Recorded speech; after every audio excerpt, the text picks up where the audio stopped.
This is the All-State Countdown to Green as we get set to go racing. The fans here are lucky enough to spend Father's Day at the Michigan International Speedway, the home of history and horsepower, a place where racing heroes have shared victory lane with the men behind the machines. For the automotive business, this is a home game. For the stars of the Nextel Cup Series, it is a day to get in the gas for the industry brass. And for one famous son, Father's Day finds him packing his bags to join a new racing family. Father's Day, the one day when it's all about Dad. In NASCAR, family is the fabric of the sport, on the track and in the stands. Here it's not just about the racing line, but the bloodline. Families with a common bond, growing up and growing closer at the racetrack. Today at Michigan, fathers root for sons, and sons root for fathers at a track where tradition takes you down a path of precious memories. But who will be the next driver to celebrate at Michigan's famed victory lane? This Hendrick tandem has 4 wins each, but Pocono left one in a shower of sparks and the other in a shower of luck. Dover and Pocono have Ryan looking like a new man. But can Casey Kane dodge more trouble and defend his title? Or does Matt Kenseth have the tools to follow up his Michigan win from last August? Michigan, a race where some of the legends of NASCAR have shared their passion and pride, and where a win on Father's Day is always big.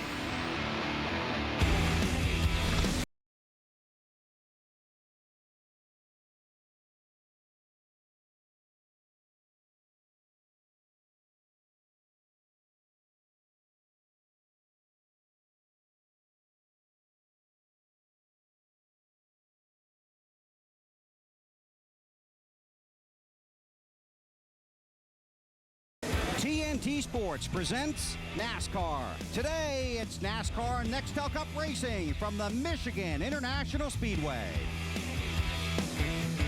I wanted to take as much time possible to find the right team, the team that was right for me as a person and where I could compete for championships.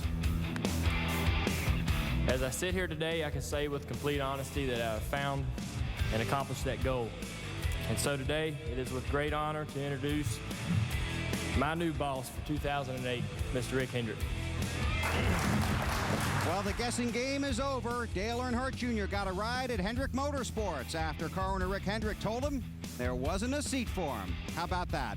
Hi, everybody. This is the All-State Countdown to Green. I'm Bill Weber, and from our TNT race family to your family, a very happy Father's Day. Wednesday, Junior made the announcement that it is a 5-year deal to drive for Rick Hendrick. He has said he wanted to go to a place where he can win races and championships. Hendrick has won 10 of the 14 races this season. They're the defending series champion. Now here is more of Marty Snyder's interview with Junior and his boss-to-be. Was that the tact you felt from him the entire time? That, listen, I'm sure I want you to come race for me, but no matter what, I want you to be happy. Yeah, Rick said that from the start. Originally, he didn't have an opportunity for me to come drive for him.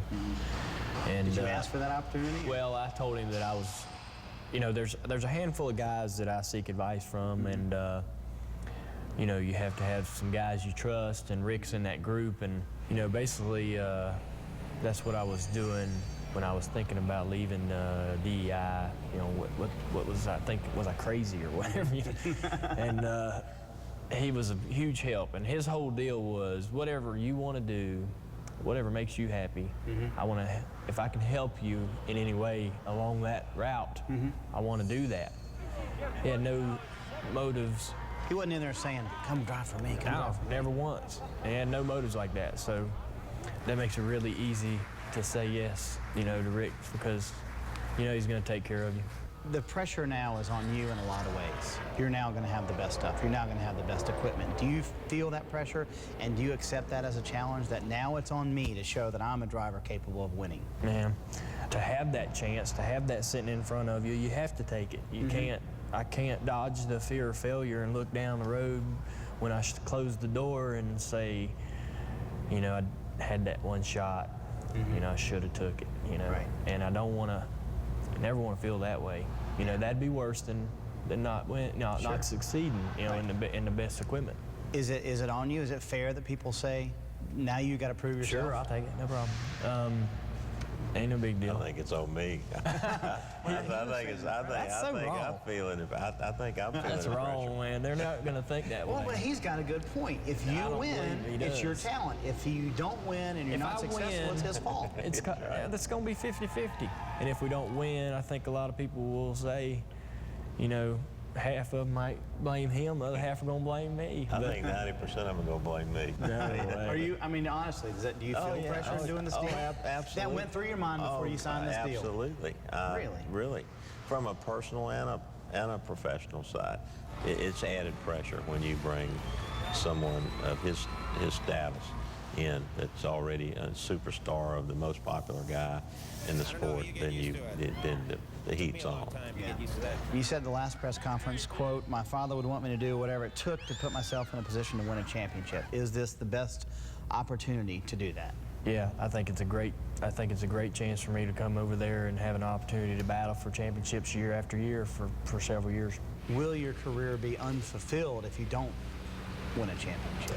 In a lot of people's eyes, sure. You know, that's definitely, you know, if you're even asking the question, it's got to be what will be on the top of a lot of people's minds when you say the name Dale Earnhardt Jr. 15 years, 20 years from now. But we're gonna make that a non-statement here in a bit. You know what I mean? That's the plan. There are some longtime Earnhardt fans, yours and your father's, who are saying this is a sellout. Are you ready for those fans? And what do you have to say to them? How do you sell them on this deal? Say, stick with me. You know, we just have to get out there and run good, and you know, I'm not going to change who I am. I'll still be genuine, and you know, and I've thought about the yet to develop rivalry between me and Jeff that everybody's wanted to have for so many years.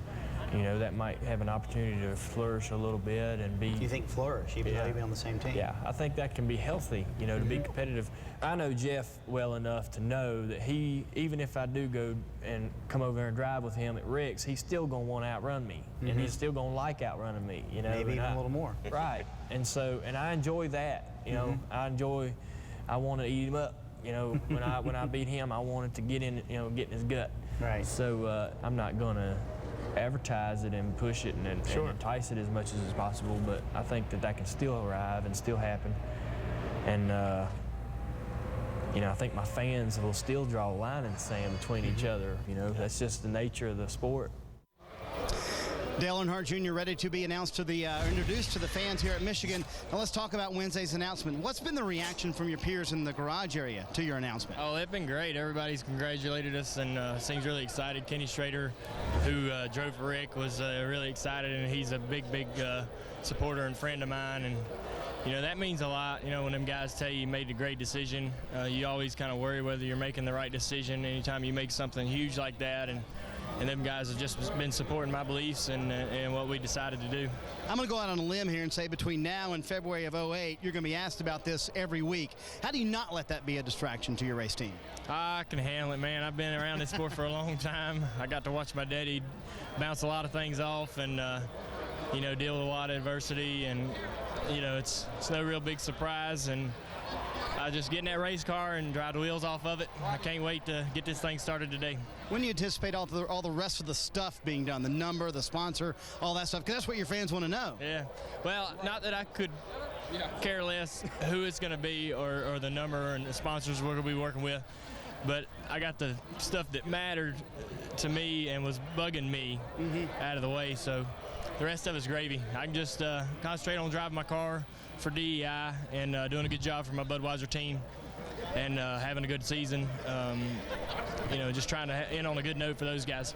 Well, here at Michigan Day, the newest employee of Hendrick Motorsports will start 23rd. Matt Yoakum. Jeff Gordon's in a unique position. Not only is he the senior driver at Hendrick Motorsports, he also owns part of the company. So how much were you consulted about Junior coming on board? Well, obviously, you know, Rick and I talk a lot. I mean, we're business partners, but we're good friends. And, you know, I guess I have an interest there. But you know what? We've been so focused on driving this DuPont Chevrolet that I knew he'd make the right decision. And there's nobody better at it than Rick at negotiations. And you know what? I know what kind of person Rick is. I know Junior well enough that I wasn't worried. You know, I felt like if it was meant to happen, it would happen, and you know, I just showed my support. I talked to Junior one time and about it, and told him we'd love to have him as a teammate, and told Rick, you know, the same thing, that I think he'd be a great addition to Hendrick Motorsports, and I think it's exciting. You know, I'm really looking forward to it. I don't think it's going to change a whole lot of things. You know, I think our fans are still going to be rivals, but you know, we're just going to be sharing more information off the racetrack. You know, Michigan's going to be big. This is the last time you went to Victory Lane. It was the 100th win for owner Rick Hendrick.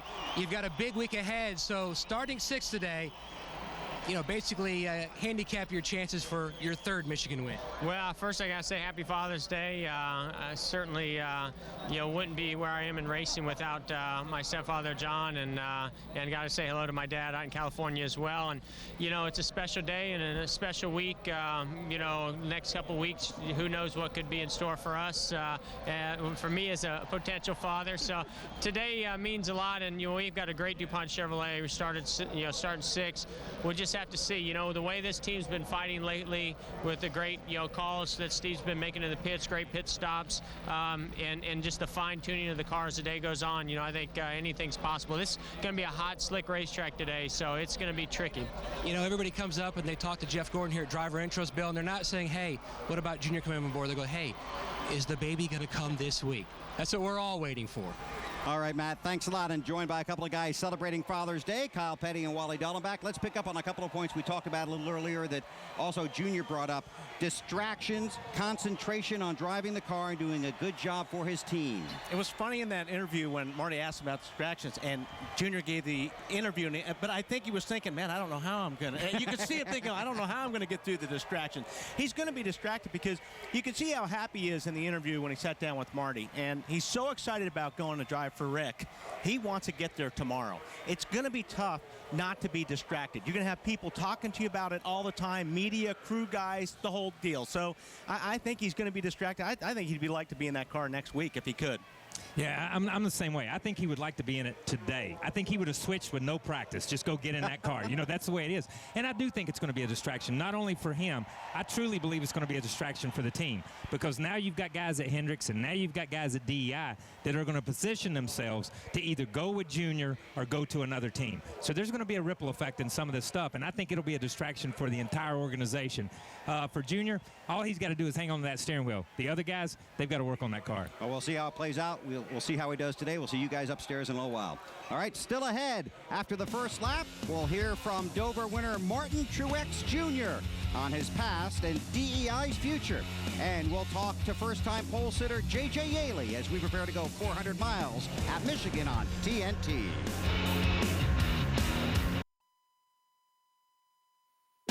The Allstate Countdown to Green from Michigan International Speedway, brought to you by Allstate, official insurance sponsor of NASCAR, and by Subway Restaurants. Subway, eat fresh. Gonna be a lot of folks here at Michigan today, and some of them were in line at 10 minutes till 6 this morning. Believe me when I tell you, they were already lined up, getting ready to get in here early. Joined by Larry McReynolds, who was crew chief for Dale Earnhardt Sr.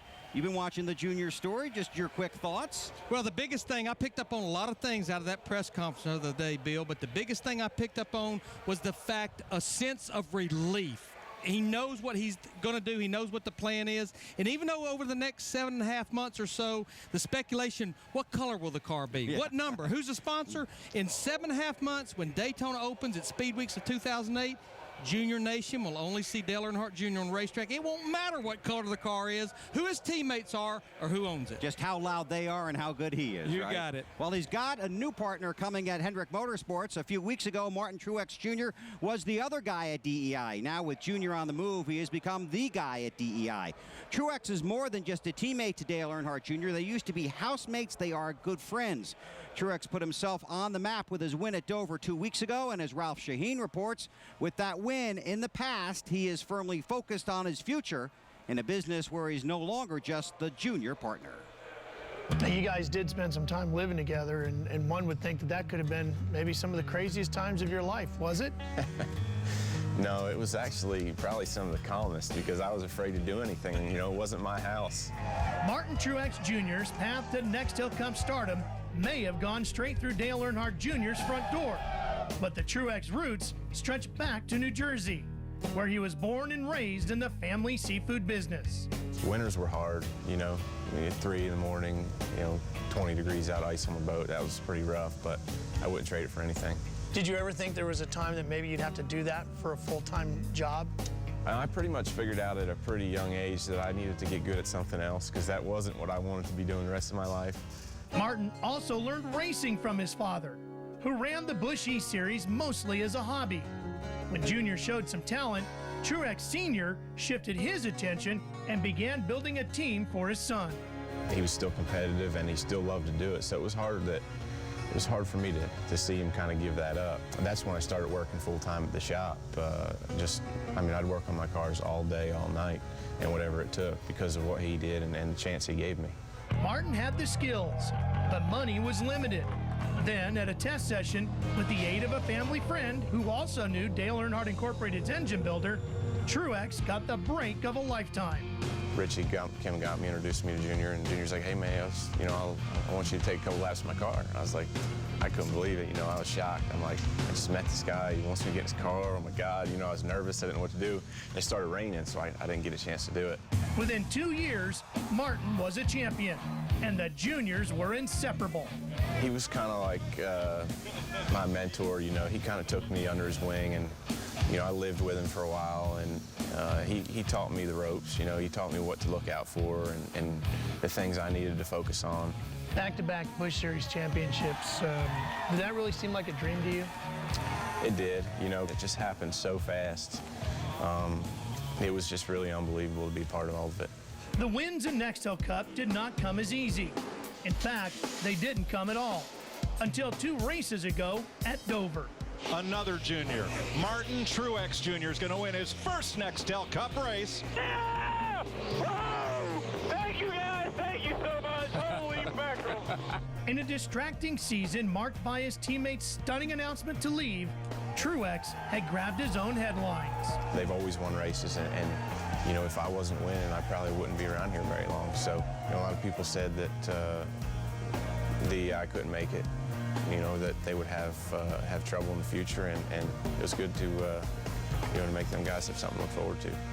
You quickly become the senior driver here at DEI, no matter who they hire to fill in for him. How do you feel about that? I'm really excited about it. It's been a little tough at times to race in Junior's shadow.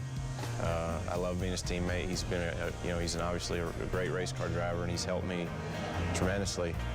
But it's hard at times to always be, just put on the back burner, so to speak. And so I'm excited about it. Martin Truex Jr. has always been a star in this sport, but now, Martin, now that you've won at Dover, boy, the crowd cheering for you going around here is getting louder and louder, and you're going to be a big star inside and outside of DEI. How are you adjusting with all this newfound celebrity? Just going out here to race, man. We've got a great car this weekend, and if we can keep going out and winning races and running up front, I think the rest can take care of itself. What's going to be the key for you getting victory number 2, and is it harder to get the number 1? I think the first one's the hardest. We were awfully close last week at Pocono, and I feel like we've got a great car here today. So just need to get 500 miles in today, be around at the end, and we'll race them then. Best of luck to you today, Martin. And Bill, ironically, car number 1 is starting in slot number 8, and driver number 8 will be starting 23rd today. Thanks, Ralph. He really has the potential to be a huge star in Nextel Cup. There's no question, Bill, and I think no one ever really doubted Martin Truex Jr., but I think for sure Martin Truex Jr. never doubted himself. But, you and I were talking earlier this morning. Whether you're Martin Truex Jr. or whoever, until you can make it to victory lane, there's always that little voice that says, can you really win in Nextel Cup? Finally, a couple of weeks ago, that little voice went away, and they are working off momentum right now. And I think he's actually looking very forward to becoming the #1 guy at DEI and carrying that torch and showing that DEI is not just going to roll over. I hear those little voices a lot, Larry Mack. So that win at Dover, you can't put a price tag or how big that was for those guys. We've always said in Nextel Cup racing, Bill, timing is everything. When you look at a time that DEI has been in such a turmoil with all this junior stuff going on, and let's face it, Bass Pro, they have not re-signed with that race team yet, so yeah, timing is perfect right now. And for Martin Truex Jr., certainly in the spotlight, after Dover, but followed it up with a strong run at Pocono. Well, and I think that's the best thing. I think that team, they've done a great job of separating themselves from everything going over there with Dale Earnhardt Jr. Kevin Mannion, Martin Truex Jr., that entire race team, he's going to miss his buddy. Yes. That was the guy that owned part of his race car when he won those 2 Busch championships. But I think he's ready to take this challenge on, and I think they have stayed very focused, and I think they are focused and determined to win more races. And you know what? Make the chase for the Nextel Cup. They're in right now with 12 races to go. That'd be huge. You have a good seat. Enjoy the race from up here today. I'll do it. All right, Jeff Gordon is a 2-time winner at Michigan. He comes in off the win at Dover and starts 6th. Matt Kenseth won here last August. He starts 26th. You're watching NASCAR on TNT. Hey, you got that laptop nearby? Watch our bonus race coverage from the pits, behind the scenes, and much more. It's all at NASCAR.com, and you can start looking at it right now. Here is a look at the points. Jimmy Johnson took a hit after the tire problem at Pocono, but still safely in the top 12. Stewart and Edwards swap spots. Harvick is 9th, but only 85 points behind Tony. And obviously everyone now watching Kyle Busch to see which direction he goes after the announcements this week. Ryan Newman, with the back-to-back second-place runs, continues his climb. Earnhardt is 14th, and Kurt Busch is trying to climb back up the ladder after the point penalty following Dover. The Allstate Countdown to Green will continue from pit road. You're watching NASCAR on TNT. The Allstate Countdown to Green from Michigan International Speedway, brought to you by Allstate, official insurance sponsor of NASCAR, and by Subway Restaurants. Subway, eat fresh. J.J. Yaley says he loves this track so much, he thinks that you should be able to open a dictionary, look up the word racetrack, and find a big old picture of Michigan International Speedway right there. And right now, you love it even more because you're the pole sitter. So is your car good enough to take advantage of this position? I sure hope so. I don't know what the statistic is on winning from the pole here at Michigan, but you know, Joe Gibbs Racing and the Chevrolets, I guess, haven't been dominant here at Michigan. Always seems to be a Ford or a Dodge. So it'd be great being as close to Detroit to get one for Chevrolet and get one for Joe Gibbs Racing, and obviously get my first on Father's Day. Exactly. Talk about the momentum of your team. How much does this mean to you guys to be able to have strong performances like you've been having? It means a bunch. You know, obviously the 11 and the 20 have been running really good, and last year was a really tough year for myself and all the guys at Interstate Battery, and we're getting better and better. You know, we had a couple rough races so far this year. Dover was a letdown because we were running good and broke. So we definitely need this. You know, we're climbing close to that top 12 in position and points, and you know, that's the goal, is to make the chase and make a run in championship. J.J. Yaley still looking for that first win of his Cup career. That concludes our Allstate Countdown to Green. This has been the Allstate Countdown to Green. Let's go racing.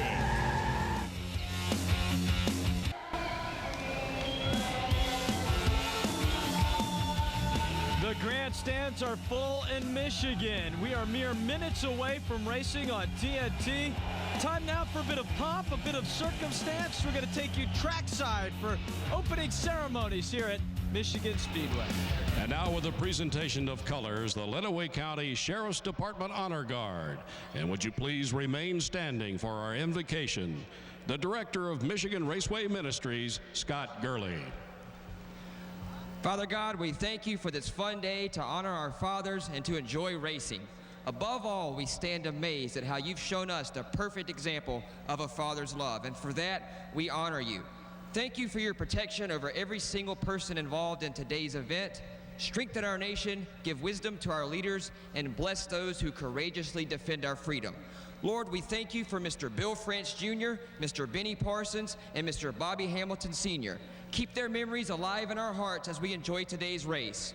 Lord, we just thank you for this day, and we lift this prayer up to you in your Son's holy name. Amen. And now for our national anthem, the Army Chorus a cappella team.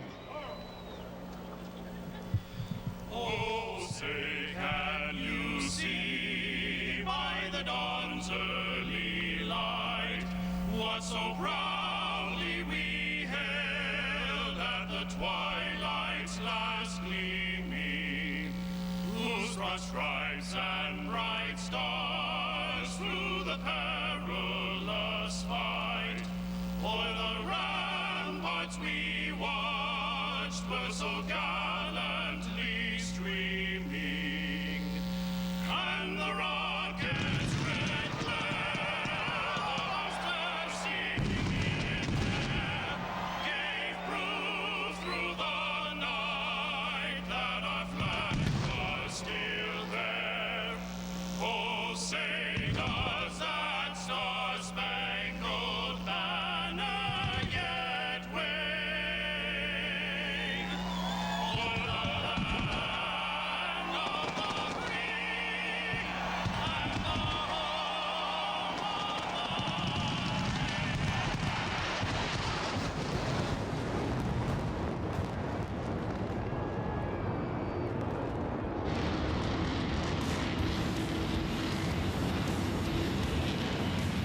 just doesn't get better than that. Time to stop the talk and start the engines. Bill, Wally, Kyle standing by in the booth for the call. The Michigan 400 NASCAR on TNT.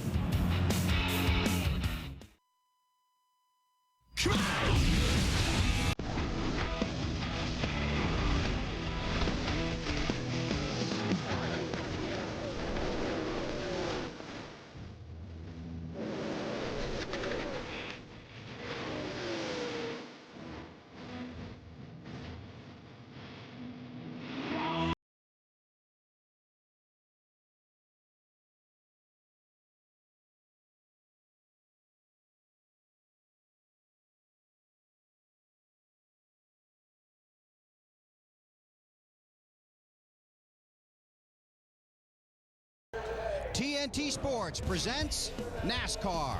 Today, it's NASCAR Nextel Cup Series racing from Michigan. Hi, everybody. Bill Weber along with Wally Dallenbach and Kyle Petty. Thanks for having us in for the race. And once again, from our family to yours, happy Father's Day. There are 43 stories on the starting grid. Let's take two of them. First of all, the veteran, Tony Stewart, starting at the back in a car that got banged up late in happy hour. Should be pretty exciting to watch because he won't be at the back for very long. Yesterday in practice, in the final practice, he was on new tires. Gilliland was on old tires in the 38. And it's just a little bit of a miscommunication on where they should be in real estate. And what it did was it tore the right front fender off of Tony Stewart's car.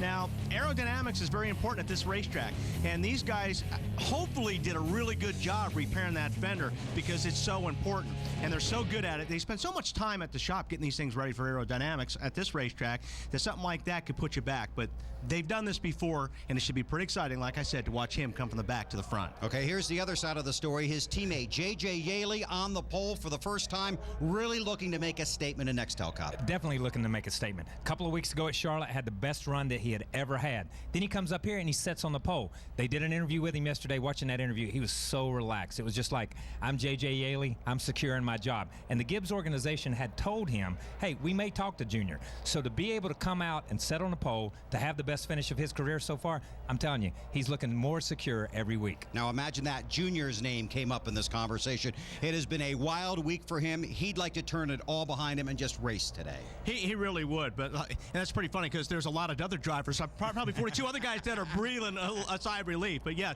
the best thing for him is get in that race car and drive because that's when you're least distracted. They're hitting him from all angles, and trust me, he's looking forward to getting that race car next year. In his interview, he was so relaxed. He was so happy to have that monkey off his shoulder and know where he's going. It's going to be a lot of fun today. A smooth, wide-open racetrack and 43 stars ready to chase the checkers. Let's go trackside and get the command. And now, race fans, it's time for those most famous words in motorsports. Here's your Grand Marshal, Bill Hartman. On behalf of Citizens Bank, gentlemen, start your engines.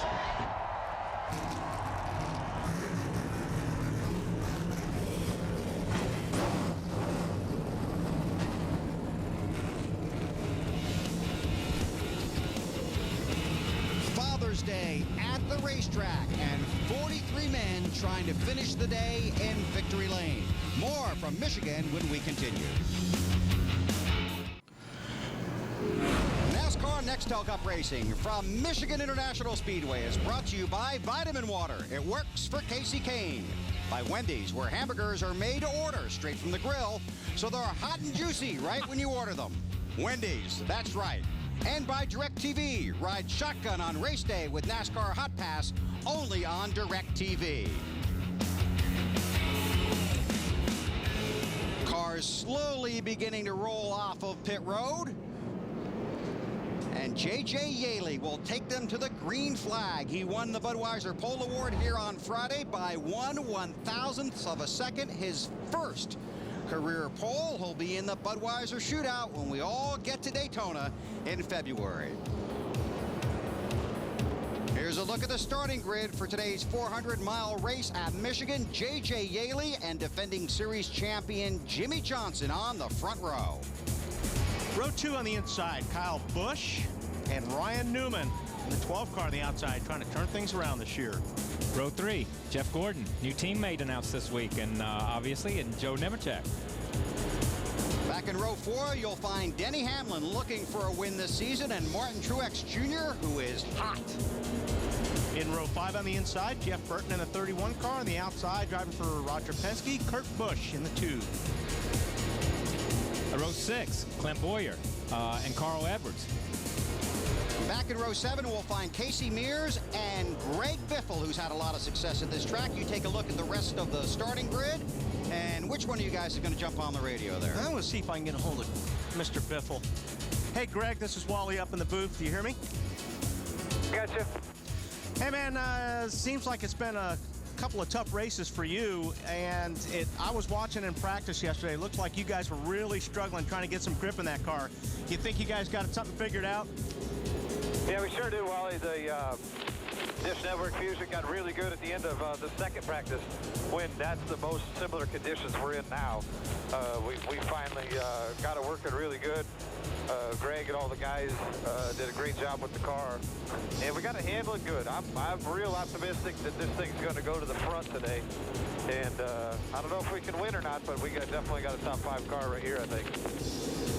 Well, we know you can do it, that's for sure. And we know how much you like a loose race car. That's really how you have to start this race, isn't it? I lost it a little bit there, Wally. I thought said something about I like a loose race car. I'm not sure, but I don't know if you can hear me. But you know, it was just no rear grip yesterday. Really, really struggled, and you know, the sun's going to be a big factor today of what happens. Definitely. So we'll just wait and see. All right, Greg. Thanks a lot, and good luck today. Thank you. Greg Biffle, just one of the 43 stars of NASCAR, ready for 400 miles at Michigan. Lots of stories from pit road. Let's go down and get some of them. Ladies first, Lindsay Zarniak. Carl Edwards is celebrating an anniversary of his own, his 100th start in the Nextel Cup Series. He got his first start right at this very track back here at Michigan. Carl's car's been fast all weekend long. He starts 12th, but he feels like he can get it good enough to get his first win of the season. To Ralph Shaheen. Well, Matt Kenseth is California dreaming. He is the only non-Chevy driver to get a win this year, and that victory came earlier this season at California Speedway out in Fontana, a racetrack that's identical to the 2-mile oval here at Michigan International Speedway. Let's check in now with Matt Yoakum. Jimmy Johnson's looking to rebound from his worst career Nextel Cup finish, which came 1 week ago at Pocono. Job 1 on Friday, qualifying. He missed the pole by 1/1000th of a second, but that did garner him the second pick for his pit stall. Chad Canals chose pit stall number 11. That gives him an opening right in front, easier exit.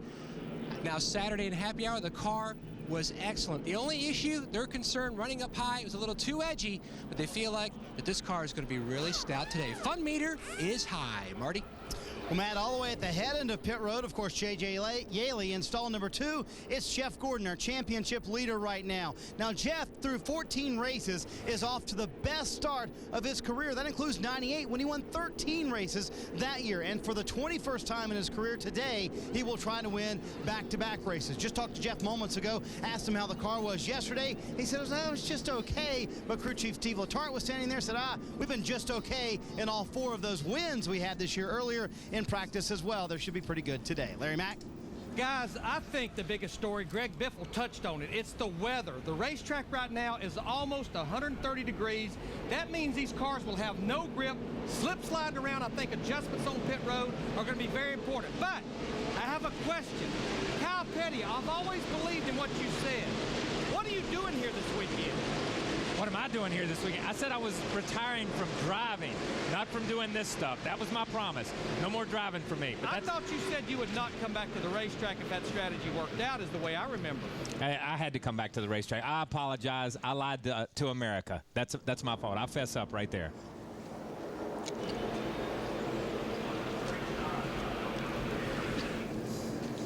You want to explain that? Last week, Jeff Gordon, and I'll explain it, last week, Jeff Gordon and that team put themselves in a position by not pitting, and I'm thinking, what a dumb call. I cannot believe how stupid that call is. And all of a sudden, as it spins around, and the way the pit windows fall, and it did spin around, and the way the rain came and everything, I'm thinking, my God, if they've got a direct connection to heaven, and they're getting information from people I can't get information from, obviously, then I can't race against that. Way too much information for me. This coming from a guy who found out he won a race at Watkins Glen from a pit reporter in a rainstorm, right? But I told him that day, I said, I'm going to have it from a little bit higher authority from you telling me I've won this race. And you got it. Field coming to get the green flag here at Michigan. 200 laps on this 2-mile track. Pit road speed 55 and the pit window around the 40-lap mark. Casey Kane won here in the rain 1 year ago. Matt Kenseth won the race here last August. It is a beautiful day.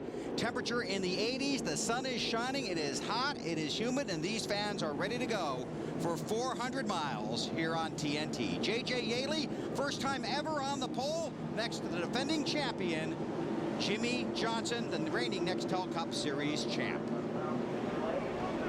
Coming to get the green. Happy Father's Day from all of us at TNT and NASCAR's Racing in Michigan.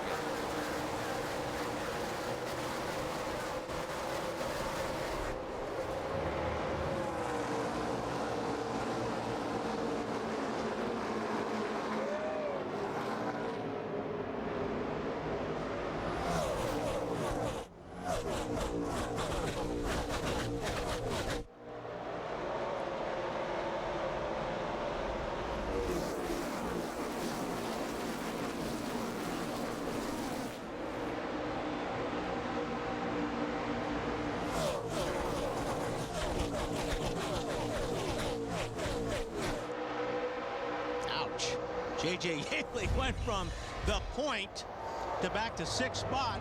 Probably going to lose a few more spots here, Kyle, because maybe he might get in line right here. They're spread out. They're fanned out a little bit. But, you know, when these cars are nose to tail going down that straightaway, they're getting a pretty good draft, and you'll lose a lot of spots if you can't duck back in line. You'll lose a lot of spots. And the one interesting thing about Michigan is this. Most places we run, when you get to that first corner, what's everybody do? Go to the bottom. They want to get down and protect that inside line. Here, that outside line is just a fast way. That's the way they were practicing yesterday. JJ's moved to the outside line now, but he lost a few positions in the process. Jimmy Johnson from the outside pole leads the early laps here at Michigan. Then Ryan Newman, Kyle Busch, Martin Truex Jr., Jeff Gordon in that 24 on board with Gordon.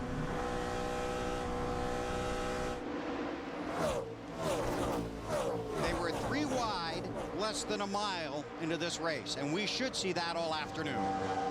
You're definitely going to see it early in the race and early after a caution, because that's when the tires are sticking the very best. You got to get what you can get early, and then you're going to have to go through a period where everything kind of equals out. And then if your car's still that under you, you'll get some more. And then you got to watch your fuel mileage. And you got to watch your fuel mileage, man. Which drivers do such a good job with. Yeah, you know, when we can pedal. I love that. Pedal that thing and give me a couple extra miles per gallon. Oh, yeah, I'm all over that one for you. But don't give up any time on the track. Yeah, don't get past when you're doing it. Yeah, now you're running too slow. Pedal faster. Single file up front. There's Kyle Busch, followed by Martin Truex Jr. And there's Kyle Busch. Now, you know, we know Earnhardt's got his spot, and he's all figured out and happy. I think this guy's got something to prove before he gets out of this car. And, you know, as far as distractions go, I think that he wants to win as many races as he can before this year is over. Kind of show him, hey, sorry, guys, I'm moving on. Tony Stewart in that 20 car, the Home Depot Chevy.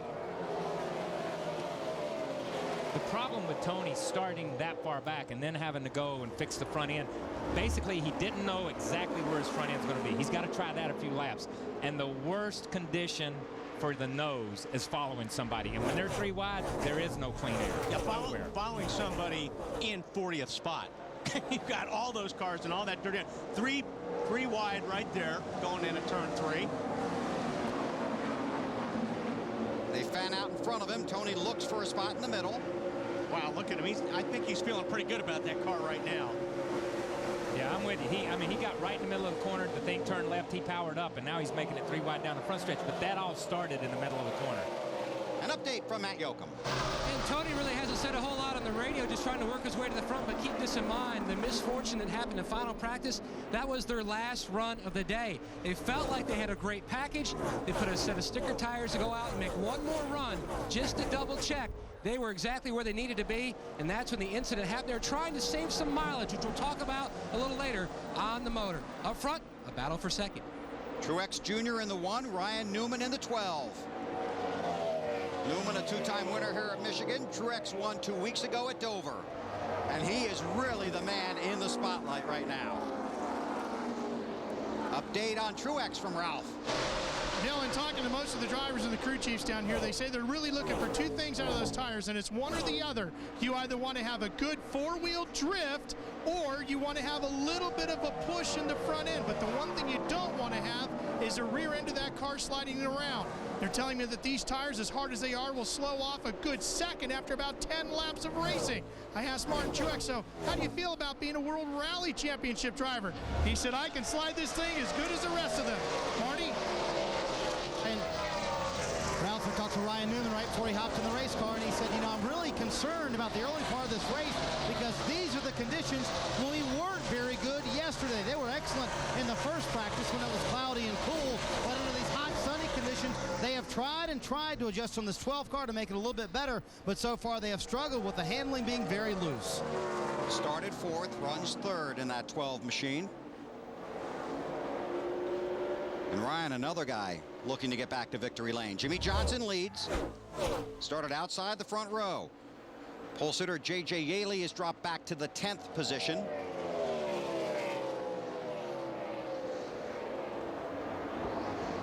There's Kyle Busch. And it's not just his fans and Hendrick Motorsports fans that are watching him, as Wally and Kyle have talked about. Other car owners are watching him as well now. Yeah, but you know, it's funny when you get to this point. Everybody knows that he's out there looking for a job. Other car owners already know what he's doing. You know what I mean? So he's not really auditioning. What he's trying to do is say, you guys were maybe a little bit off kilter for letting me go. Yeah, you made a mistake. You made a mistake. He's trying to prove one team wrong, not trying to impress a lot of other teams sometimes. Running with his teammate. Let's get more from Matt. Billy almost went to victory lane in the Craftsman Truck Series race on Saturday, narrowly missing that victory, but he has a lot of motivation. But this team knows they have been there this year. They already have a win at Bristol. 7 top 10 finishes, but it's those 5 finishes of 30th or worse. As Jimmy Johnson is losing the lead to Martin Truex, they know they need to improve that to have a shot at that championship. Thanks a lot, Matt. Martin Truex. Martin Truex Jr., the race leader. Yeah, go ahead.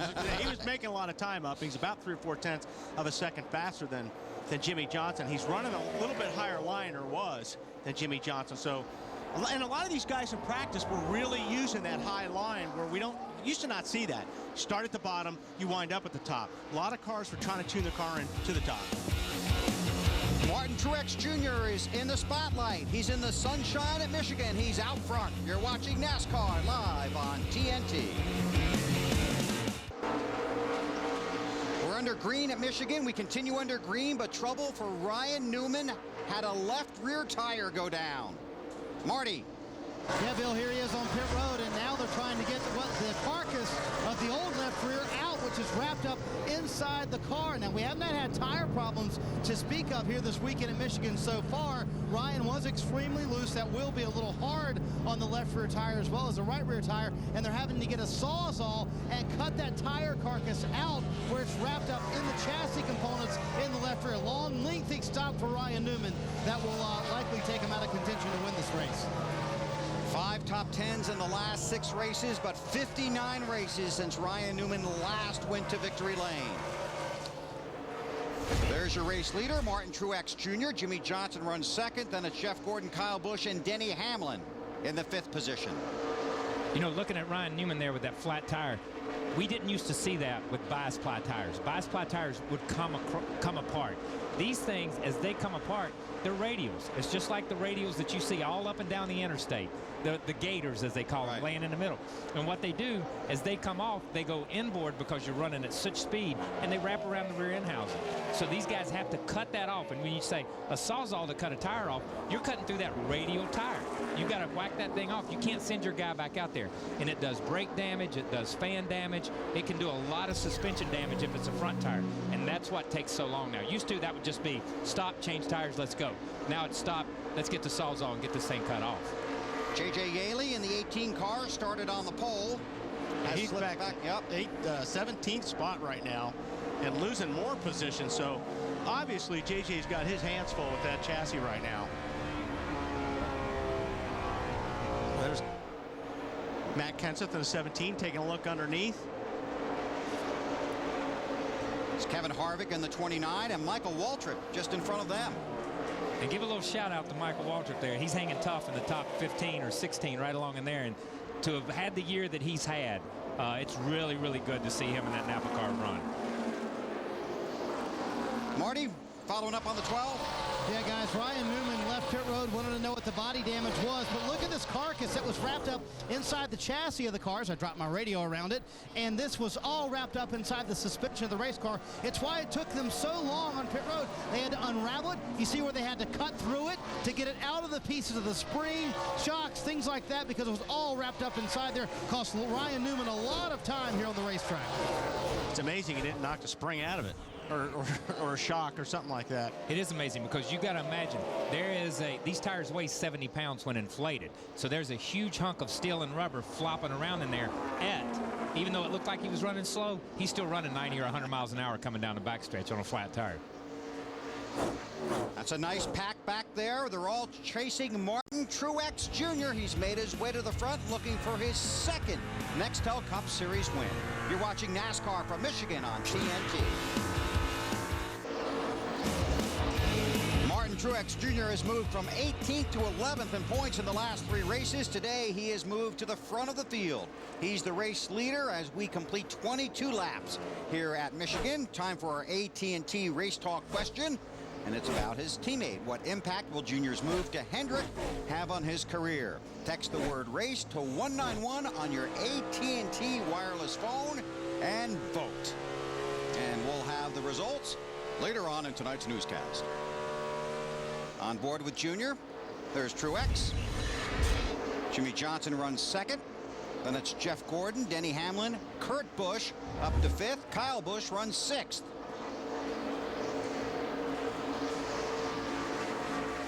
All right, let's get our first update from Larry McReynolds this afternoon, sir.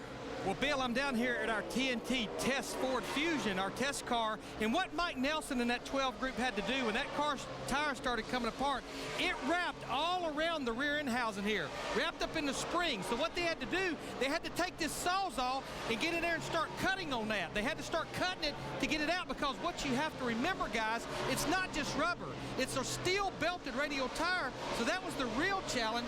Not only just have to cut the rubber, but cut the steel belts away. That's why it took so long to get all of that out of there before they could put the new tire on. Amazing it didn't hit that brake line, Larry. Yeah, I mean, there are a lot of things up in there that it could have done damage. You know, you've got the oil tank, you've got oil lines, so they were very fortunate. That was the only problem, that it wrapped all around the rear end housing. So Ryan Newman currently scored in the 43rd position, 3 laps down. Greg Biffle in the 16, Junior in the 8. This is back for 11th. Biffle had it. Earnhardt's got it. You see the momentum that these guys have by running higher, how much momentum they have to shoot them down the straightaway. And right now, the way a lot of these guys are going, they're just looking for fresh pavement. You see Junior all the way. That looks like Darlington. He's running so close to the wall. It looks like Darlington running through 1 and 2 down there. And I think I've seen him run higher this week up here for the last couple of days because it's been hotter. The track conditions have been hotter. It's a different tire. There's a lot of different things than they've ever run before, and that's the least used asphalt up there. Everybody in the open wheel cars and the trucks wanted to run around the bottom. These guys are at the top. Now at Michigan, you see a lot of interesting things develop as far as drivers are concerned. Here's another solid start for Brian Vickers. Yeah, and once this Red Bull team gets in the show, especially this car with Brian Vickers, they run good. You know, but because they missed some races and they had that hole that they have to dig themselves out of, being guaranteed a spot to start these races, it's tough qualifying. But when Brian's in the race, he runs great. Yeah, they are, we've said it before, they are leading the charge for Toyota. I don't care what anybody says. They are consistently, when they make the races, a top 10 or 15 car. And just like watching qualifying the other day and watching Brian in practice, you know, and they talked, you see him give a wave there to the 99 as he goes around. They've talked a little bit about our engine package is getting better. We're understanding our engine package more. They don't talk about the car a lot. They talk about their engine package. And I think Brian's kind of figured that out, because if we think back to Charlotte and some of the other racetracks, he lets the car just roll free through the middle and treats the engine as a momentum type thing, not as a torque deal to build it back up off the bottom. That being the case, he may be in trouble in New Hampshire And a couple of these places. Exactly. A Martinsville and New Hampshire, a place where you got to grunt and get up off the bottom of the racetrack and dig, you're going to be in trouble with an engine like that that's a little soft on the torque side. But an engine that'll get up and just keep that RPM, more like a late model stock car that you see at your local Saturday night NASCAR track. I think when you look at things like that, Brian has that experience, and he can keep this car wound up. More on Brian Vickers from Lindsay Zarniak.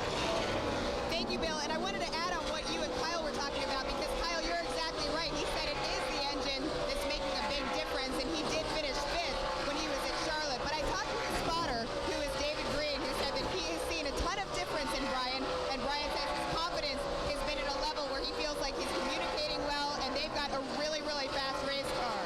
As far as the car that you see right next to him, it's the 99 of Carl Edwards. And man, he's shot out of a cannon, because like we said, Edwards started 12th. He's now moved up. And when I talked to him about making his 100th career start, he said, you don't even understand. 5 or 6 years ago, I didn't even think I could ever have a career in the Nextel Cup. Carl made his debut here and has had a very successful career. Been a while since he's been to victory lane. That one car of Martin Truex Jr. is number 1 on the side and number 1 on the track. He leads Johnson, Gordon, Hamlin, and Kurt Busch at Michigan. 32 laps complete in the Citizens Bank 400. And Martin Truex Jr. is the race leader. Jimmy Johnson runs second. Jeff Gordon runs third. And we are approaching pit stops. On the Move is brought to you by the Principal Financial Group. We'll give you an edge. Time for our Principal Financial Group On the Move drivers. You see Earnhardt Jr. going forward. Jamie McMurray up 9 spots. Tony Stewart started in the 41st position and has currently scored 33rd. Yeah, and he might get lapped here, Bill, if this thing stays green much longer.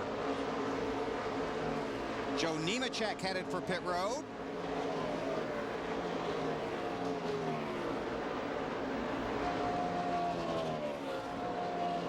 Lindsay, you watching this one?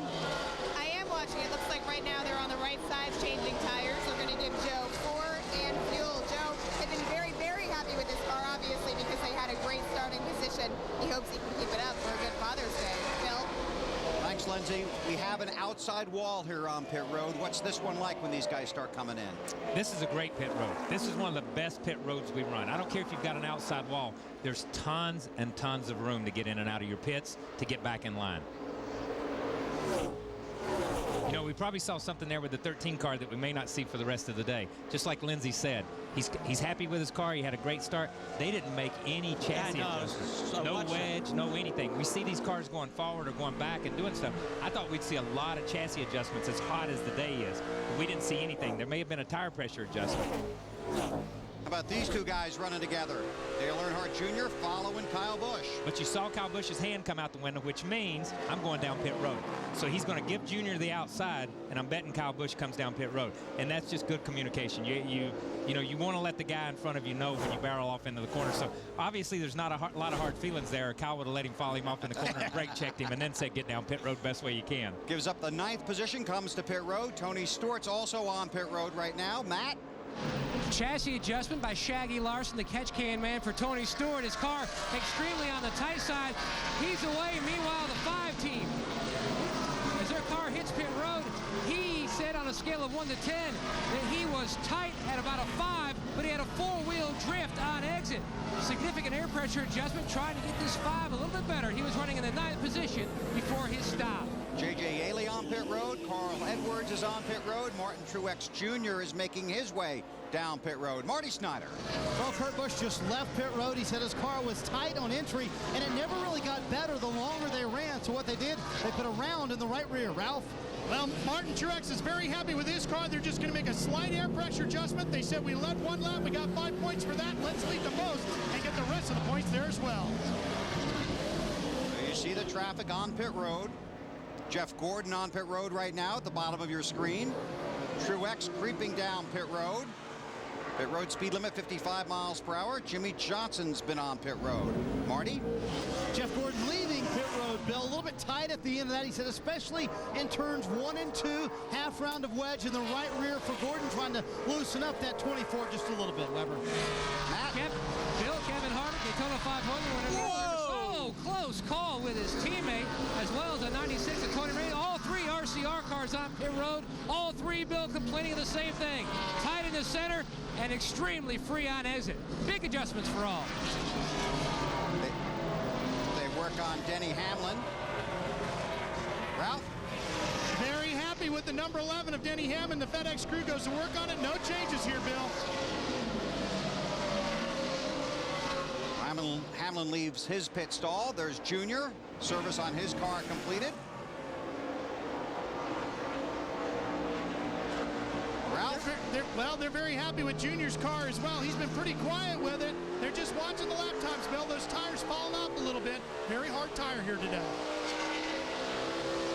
Junior off of pit road. And I'm not sure that the tires got anything to do with this today. When this racetrack is this hot, I don't care if you had Martinsville tires here, soft tire, a soft comment, you'd have trouble hooking it up. These guys are just struggling. You know, we've had tire issues maybe in the past, but I don't think that's an issue here today. I just think it's getting your car down in the racetrack and getting it hooked up. Okay, now let's go back and take a look at Denny Hamlin coming onto pit road and heading for his pit stall. There's Hamlin in the 11 car, FedEx Chevy. Whoa! It's Juan Pablo Montoya. Actually got some help getting in his pit stall. And here's what we saw with the 29 of Harvick and the 31 of his teammate Jeff Burton. Yeah, this is a team owner's nightmare right here. And both those guys did a really good job avoiding something that could have been very serious. And again, we talk about these fenders. If you start leaning on these fenders, you start damaging fenders in the pits, it's going to affect the car a lot how the handle's out on the racetrack. 37 laps are complete at Michigan. We've been green since the green, and Martin Truex Jr. has been the story. Watching NASCAR on TNT. Happy Father's Day, everybody, from the TNT Race family to your family and all the NASCAR fans here in Michigan today, and there are a lot of them. Martin Truex Jr. is out front. He'd only led 54 laps in his career before Dover. He's led over 250 in the last 3 races, and he is out front again today. Go ahead. No, I want to say something about Martin here. I don't think in all the years that I've raced or been around racing and been around the sport, I've ever seen a team win a race and it propelled that team momentum-wise as far as Dover has propelled this one car. They went Dover, they went Pocono, they went here. They've been a factor for 3 weeks in a row. And I don't mean a factor in the top 5. I mean a factor running for the win of the race. And I don't believe I've ever seen anything like this. These guys grabbed that win, and they're hanging on to it. You see the damage on the front of Montoya's right front when he turned Hamlin going into the pit lane there, so I'm sure his car is not handling very well. Okay, more on Martin Truex from Larry. Here's what's interesting, guys. There's 19 Chevrolets in this field. As I walked through the garage area on Friday, almost all of the Chevrolets have the new package, the R07 engine. But Dale Earnhardt Incorporated, they have elected not to go with that package. I talked to Kevin Mannion, Martin Truex Jr.'s crew chief this morning. He said, you know what, Larry? We are happy with the package we have. We know we need to get to that R07 engine, but we want more time with it. And guess what, guys? Even though after you win a race, NASCAR completely tears the engine down, guess what engine this is here today in that car? The Dover winner. Really? Yes, sir. Larry, are you in the tunnel? It sounds like you're in the tunnel. I'm in a wind tunnel. Okay. Okay, now let's wreck the stats people here, okay? Because I know you're into this stat stuff. Whoa, hang on. Yep. Go ahead, Montoya. Okay. No one's ever won their first Nextel Cup race and won the next one. But let's find out if anybody's ever won their first one and then won 2 races later. That's huge. You see that? That's see the look great... we got over here? Go, stat man. Don't jump. Don't jump. Go. There's our Toyota track fact. Bill Elliott, the only driver to win 3 consecutive June races here at Michigan. Bill also won 4 straight races here and in the field today. Wow, our there's Toyota the 9 track car.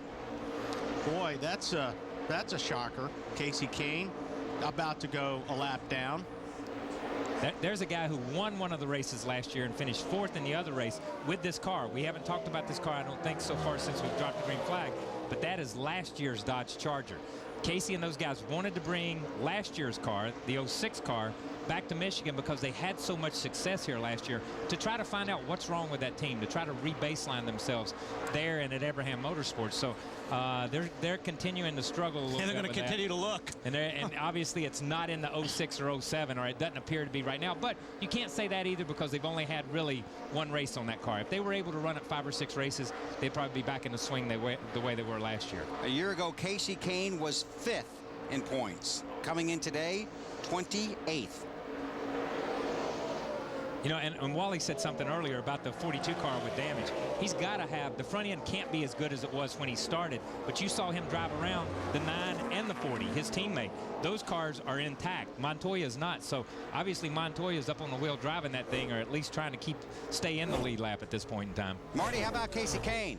Well, Kyle talks about that brand new nose. I asked Casey about why they went for that strategy this weekend. He said it's actually made the front end of our cars work better. But Kyle, you know what happens then? Then the back end of the car becomes unbalanced. Casey thought they might have a shot to do well today, but the car is so loose because the front end is working, the rear end of the car is not, that they're just having their hands full right now. That's why he went down a lap early on. There's a lot of Dodges that have their hands full right now. I mean, you've got Kurt Busch up there in 5th spot, but you have to go all the way back to 29th spot, which is Montoya, before you find the next Dodge. So these guys are not having a happy day. And the Dodges struggled last week. Last week we were looking at stuff. The Dodges finished all together in a group of about 8 or 9 cars, and for whatever reason, the Dodge program, the Penske crowd has latched onto something. The 12 and the 2, they really hit on a combination that really works for their Dodge. But everybody else, all the other teams, we seem to be struggling a little bit. Montoya just got knocked off the lead lap. Only 28 cars still on the lead lap because of the quick pace set by Truex. Under caution at Michigan for debris. It's our first caution. There are 49 laps complete. The field is coming to pit road. Juan Montoya is the lucky dog. Ralph. We go to the triple split, Bill, and your race leader will be at the top. They're going to go with just 2 tires. He's been a little loose. It's just a slight air pressure adjustment here, Pat. Jimmy Johnson, he says his car was way too loose on exit. Going to make another chassis adjustment for Johnson, who was running second when the caution came out. Marty. Jeff Gordon hits pit road. His car is a little bit tight, especially in 1 and 2. They've been fighting that for most of the day. They're getting a little bit better. They did say some might try 2 here. We will go with 4 tires. However, Dale Jr. wins the race off pit road. Half round of wedge for the 24 car. Lindsay? Carl Edwards came in, and Carl was saying his car was way too loose to be competitive. They brought it in. They made a track bar adjustment, gave him 4 tires and fuel. I don't know, Kyle. I'm a 4 guy here. I'm a definite 4 guy here. With track conditions the way they are, with Martin Truex running as fast as he's running, I want 4 every 15 laps, buddy. I got to keep it. I got to stay in the race here. Under caution at Michigan. NASCAR Nextel Cup Racing from Michigan International Speedway is brought to you by the new F-Series Super Duty, built to work for you. By Subway Restaurant, Subway Eat Fresh. By the Principal Financial Group. For retirement, investments, insurance, and banking, we'll give you an edge. And by Miller Lite. For award-winning taste, there's no debate. Miller Lite. Good call. Field has gotten the 1 to go here at Michigan. And they will come back and get the green flag. And one thing we should point out right away is that caution saved a lot of guys from getting knocked off the lead lap. Yeah, Tony Stewart being one of them. It saved a lot of guys because he was getting ready to catch a big group. One guy that just had some trouble at the end of this caution was David Stremme, the 40 car. He ran the red light at the end of pit road, and he was running 900 miles an hour on pit road. You see him pulled over on the inside, letting the car go back around him. So he's almost in a double penalty situation here, and he was already a lap down. He had just gotten lapped. And they were changing the plug wires on his car as well. So he's got some issues. We asked you to vote earlier about our AT&T Race Talk question. And guess what? Junior Nation has spoken. There's a shocker. I think the 49% is all Junior Nation. Dale Earnhardt Jr. on the way to Hendrick Motorsports in 2008. Well, we'll see how long Truex can keep this lead, because I think there's 3rd, 4th, and back are going to be pretty fast. But we'll see, because they're on 4 fresh tires.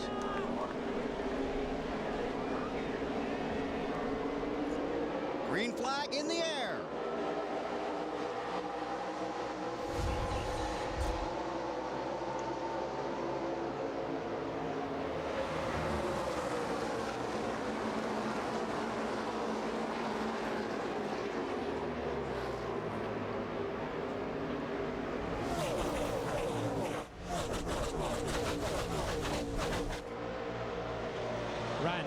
leading this thing is like 3 or 4 laps down. Yeah. And he's got to make his laps up like this. He can't count on the lucky dog because there's 10 guys in front of him for the lucky dog. Once he goes back, he goes from this position to the end of the line. Not going to happen, though. Not as fast as that one car is right now. On board with Kurt Busch, looking at Jeff Gordon. About 200 miles per hour, a little over 200 going into these corners here at Michigan. They're flying. And this is the part of the race the fans really love here at Michigan, these restarts. Oh, you got to love the restarts here, especially on cold tires like we talked about, because these guys can run 3 wide in the corner, and they feel confident putting steering into the car. They feel confident when they go off in the corner, tugging on that wheel a little bit more and getting it down there on the white line as you see the 2 car go to the bottom of the racetrack here and the 99 under the 24. You're real confident. You won't do that in 15 or 20 laps. You either let that guy go or you'll back off way early. Tires a big factor here at Michigan. Here was the conversation just a little while earlier between Martin Truex Jr. and his guys on pit road. Crazy? Who's who crazy? Who? Hi. 2 tires? Bunch of people took 2. You'd be yelling at me if we come out 10. A little red car behind you took 2. All right. You've been loose. I put the half back in the right front. We'll see what this does.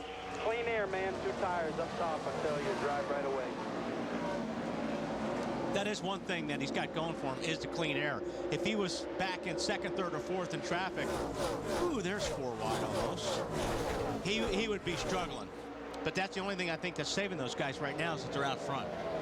And that's an excellent point. That's a great point. That 9 car's got his hands full right now.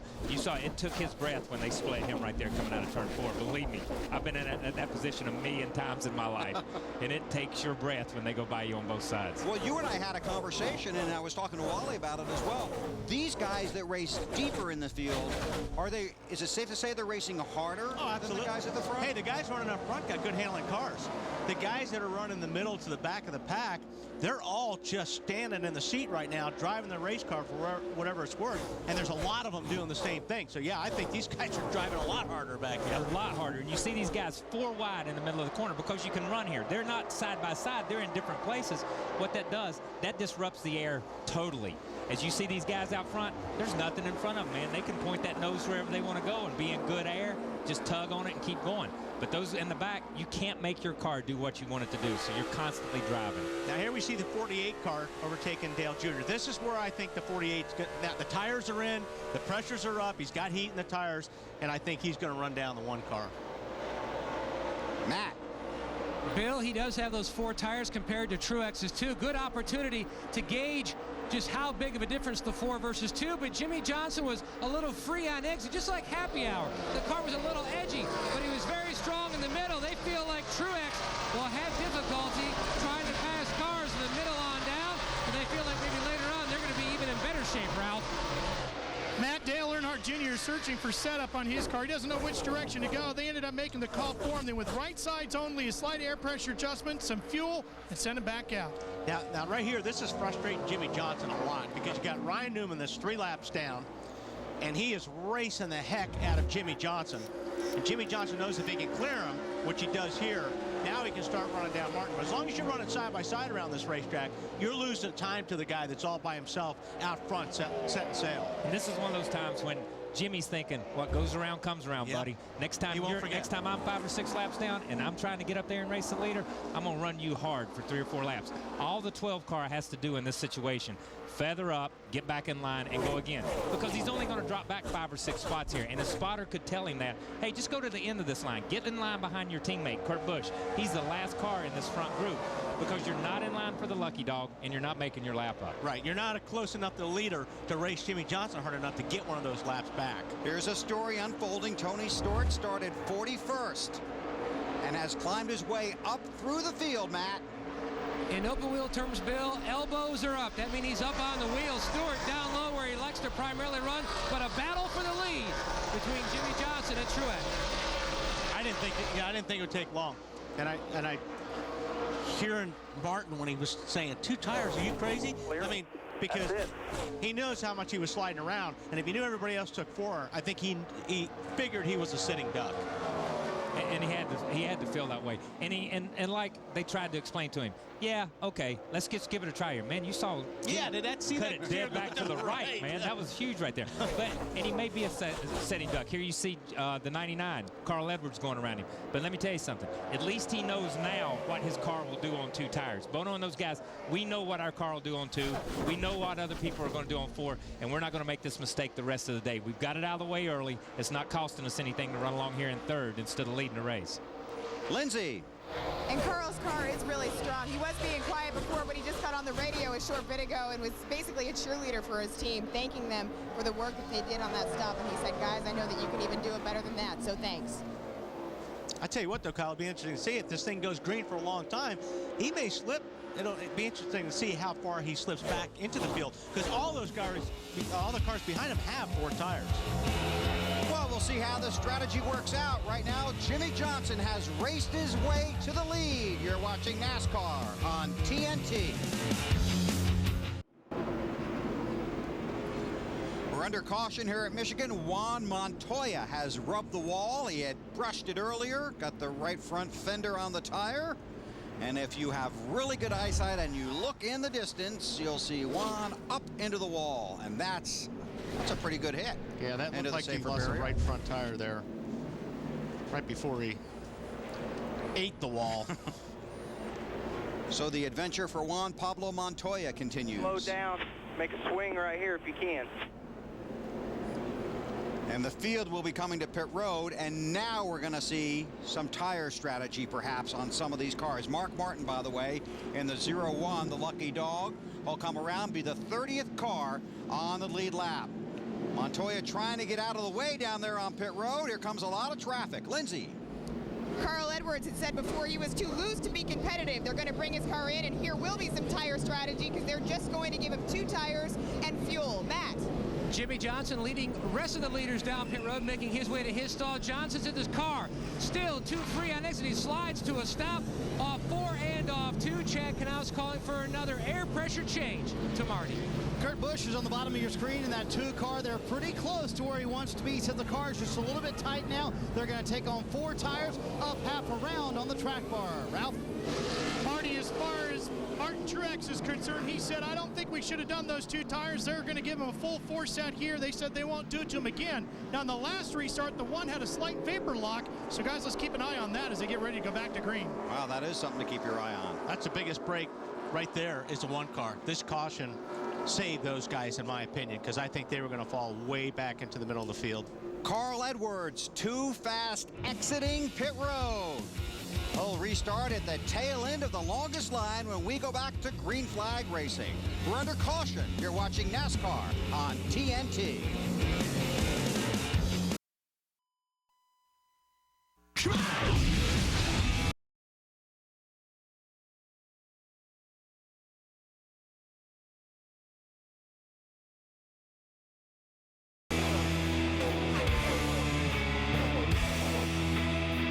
This is Michigan. NASCAR on TNT. We're in Michigan for the Citizens Bank 400. Under caution, 71 laps are complete. Father-to-be, Jeff Gordon, is the new race leader. There you see the cars still under caution. There's Carl Edwards, too fast exiting pit road, has been back on to pit road. Unbelievable. That's just unreal. And why he's saying that is he doesn't believe he was speeding on pit road. You know, but we talked earlier about this pit road. I think this is one of the best pit roads we have. The pit stalls are wide, they're long, and that's great for the teams. That makes it safer for the guys. And pit road itself, there's a couple of different exits, even though we've seen people run over each other. But the other thing about it is this. You have no sensation of speed when you're out there. You've really got to pay attention to your tack when you're leaving this pit road to keep it under the proper limit. More from Lindsay. It's over and done with. We're going to do it. Like you guys said, Carl did just come back down here. They did give him 4 tires since he did have to go back to the line. And Kyle, I'm sure you can relate to this because his crew chief just got on and said, don't worry, we have a really, really fast race car. We're just going to roll right on front. But I know that Carl Edwards is chomping at the bit, not too happy. Lindsay, he obviously doesn't believe he was speeding. He was caught in all that traffic, right? Exactly. There was a lot of traffic, the 1 and the 8. Well, that's came very close on That's why you can't believe that you got caught for speeding, because you got cars all around you. And it's like, well, how did I get caught? And none of these other guys I'm running around get caught, and we're all on pit lane at the same time. So that's why, as a driver, you don't believe that you were speeding. As a driver, you never believe anything's your fault anyhow. Exactly. You know what I mean? But it is so Actually, easy. as a person, yeah, but I don't ever believe anything. That's true. But it is so easy to get caught up when you're leaving pit road. When a guy comes out of his pit stall, he may be running faster than the proper limit, and then he backs it down. Right. And you're able to back it down. You get so caught up in trying to lunge and trying to get ahead of that guy leaving pit road. You know, you just want to beat that guy to the stoplight is basically what you're doing. Larry McReynolds. Well, guys, I want to talk about this 2-tire, 4-tire situation. You know, for a number of years coming here to Michigan, if the weather was cool, we definitely would go with just 2 right-side tires, especially after only running 14 laps as we did between caution 1 and caution 2. But I think we've talked about it since the top of the show. It's so hot here. The grip is so down. This is a little harder tire that doesn't have a lot of grip anyhow. I just think, for the most part, knowing that we could get those long green runs like we did when they dropped the green flag for the first 51 laps, I think changing just 2 right-side tires, you're absolutely playing with fire. So the drivers and the crew chief are in agreement here? Incredible. If you're at home watching this, mark this day down. Father's Day 2007, drivers and crew chiefs agree. Larry agrees. All right, now I do promise this. If it doesn't work out, I'm not going to tell you I won't be back next week. We learned our lesson there, didn't we? We learned our lesson. Okay, open mouth, insert foot. I apologize. It was good, though. Field gets the 1 to go right now, and we'll check in on our AutoZone in the zone drivers. Roger Penske, back-to-back wins here as an owner. Brian Newman did it back in 03 and 04. Jack Roush with Greg Biffle.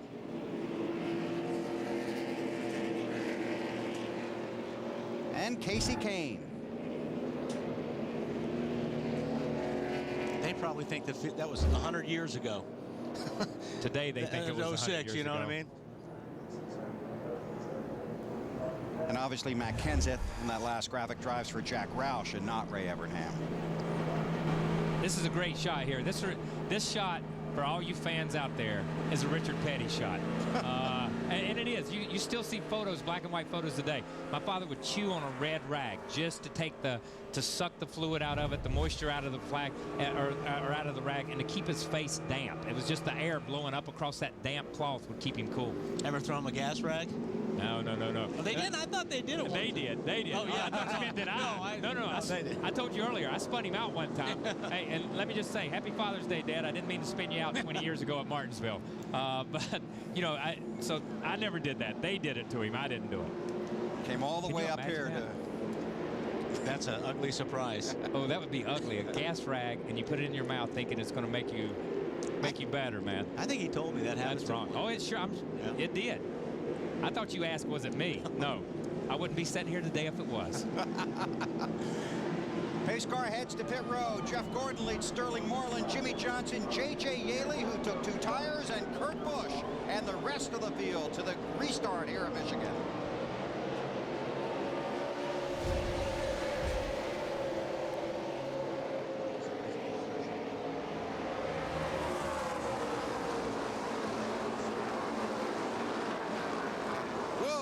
Newman's doing everything he can to try to get some of those laps back. Oh, he's around. Off the front of Jeff Green. Ryan Newman, caution's out. There's 1 car. Yep, and Vickers, 83. Matt Kenseth, the 17. A lot of good cars right there. I tell you, the 1 car doesn't look hurt right there, just at first glance. Flat tire. Just needs to keep here, ease it around. You got plenty of time. We just got spun down the back, guys. They were checking up in front of us and got hit from behind. He's got a little damage there in the left rear. That might affect him a little bit. Boy, Brian Vickers having a good run. Vickers was the front did.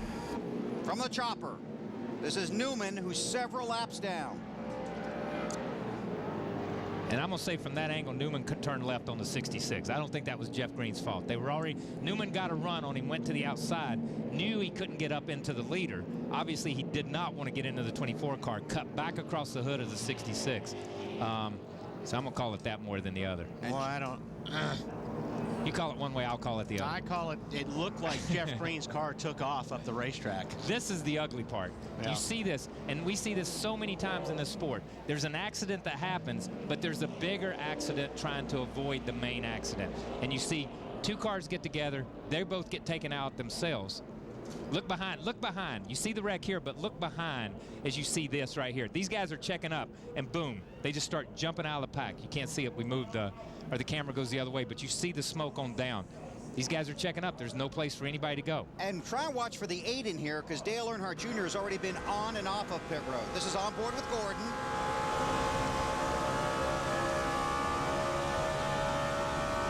We're all around. Caution behind you. Caution behind you. On board, Kevin Harvick. Spin in front of you. Go low. I don't know what to do there. Yeah, and you got to be careful. You don't want to get out of the gas too hard because you know you'll get hit. So you got to kind of try to stay on the gas, not to hit the guy in front of you, but also hope the guy behind you is not going to clobber you. And the problem is, when you get to that point, as we saw in the photo, they're 4 wide. So you can't go left, you can't go right, because the cars are so deep on each side of you, you've got no place to escape. There's the damage on the 66. Now we're told Dale Earnhardt Jr. was not involved in that crash, but did not come up to speed on the restart. Let's watch. It's Jr. in the 8. Clearly off the pace. Yeah, I don't. It looks like he thinks he has a flat tire, perhaps. I don't think that was a motor thing. It looked like he was just fighting that car. Yeah, I'm with you. It almost looked like he had a flat tire the way the car wiggled around. And I don't know if he was weaving back and forth trying to check and see. Jack it up there, Hootie. This is live. Second visit to pit road. Spotted Jack stand under there. Kevin Harvick is on pit road. Carl Edwards has just left his stall. Greg Biffle also making a stop. He's got into something with the valence because they're kicking the valence out. You see him with the duck bills right there in the middle, pulling that valence back out. There's a valence bar under there. You see the guys twisting, just pulling up at themselves and beating it out. Boy, they're doing he's hit something at some point in time, whether before the wreck or during the wreck, that's rolled that up under it. Yeah, they're doing a nice job. That's downforce right there, man. Oh, yeah. He is adding downforce, and guess what? That car doesn't have to go back through the temper room when this thing's over with. But whatever he hit, it must have been pretty big and pretty hard because they're pounding on that thing. There is no lucky dog because it would have been Jeff Green. He was involved in the caution. Yeah, it had to be big enough to move that bar, and that's a pretty decent bar under there. You know, it's braced up to the sway bar tube and a lot of that stuff. But you see, they just kind of picked it back out. I wonder if he popped something leaving pit lane. It almost looked like it did whenever, remember, and we've all seen this, you hit a tire on pit road and cave that middle in. Yeah. That's what I'm talking about. When you hit something right dead in the center and move the center in, it creates a little bit of havoc with that bar and the ductwork and everything, but it's like they were trying to pull that back out and straighten it. It doesn't appear to be any other damage to the car, though. Now, and you heard him ask, he was worried about how bad the damage was, and he said they're doing a good job. Okay, this is his onboard on the restart.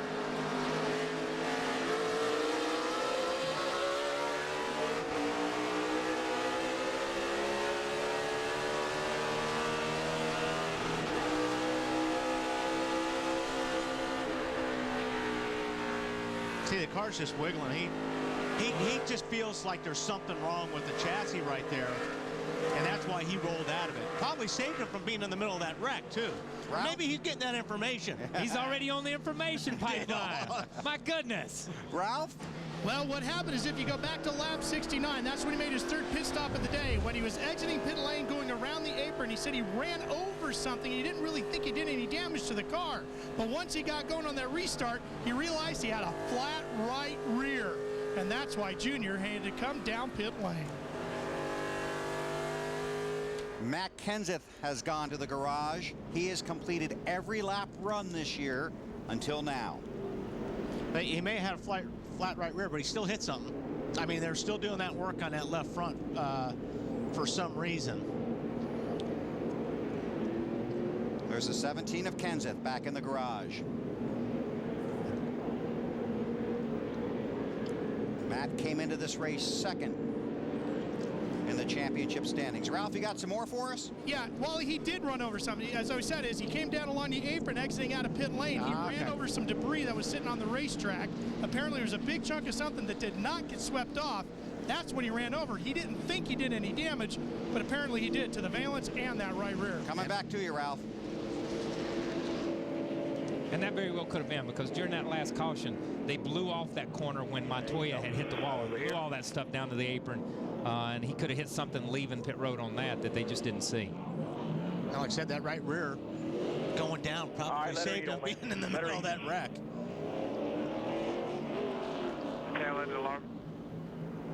Looks pretty good. It looks really good. They did a really, really good job of putting that thing back and getting it to where he's comfortable. Did you hear him when he ran up through the gears? He got on a chip in third gear. When he got to third, it just flutters just a little bit, and then he pulled it back and forth, but he never got back in the gas because Actually, probably he was already lucky you have the slant, because we'd have probably been in the wreck or had some business up in the wreck there. Oh, yeah, definitely. So perhaps a bad break turns out to be a good one. There you see the cars involved. Martin Truex Jr. has just left pit road along with Harvick, and you saw Jr. leaving as well. And they are doubling up to come get the green. 76 laps are complete. It's Jeff Gordon, Jimmy Johnson, Sterling Marlin, Kurt Busch, J.J. Yeley, then Clint Bowyer, Denny Hamlin, Joe Nemechek, Casey Mears in 9th, and Kyle Busch in 10th. Michael Waltrip in 11th. Tony Stewart up to 12 from 41st. This is some of the fun stuff at Michigan, the restart. Hang on, here we go.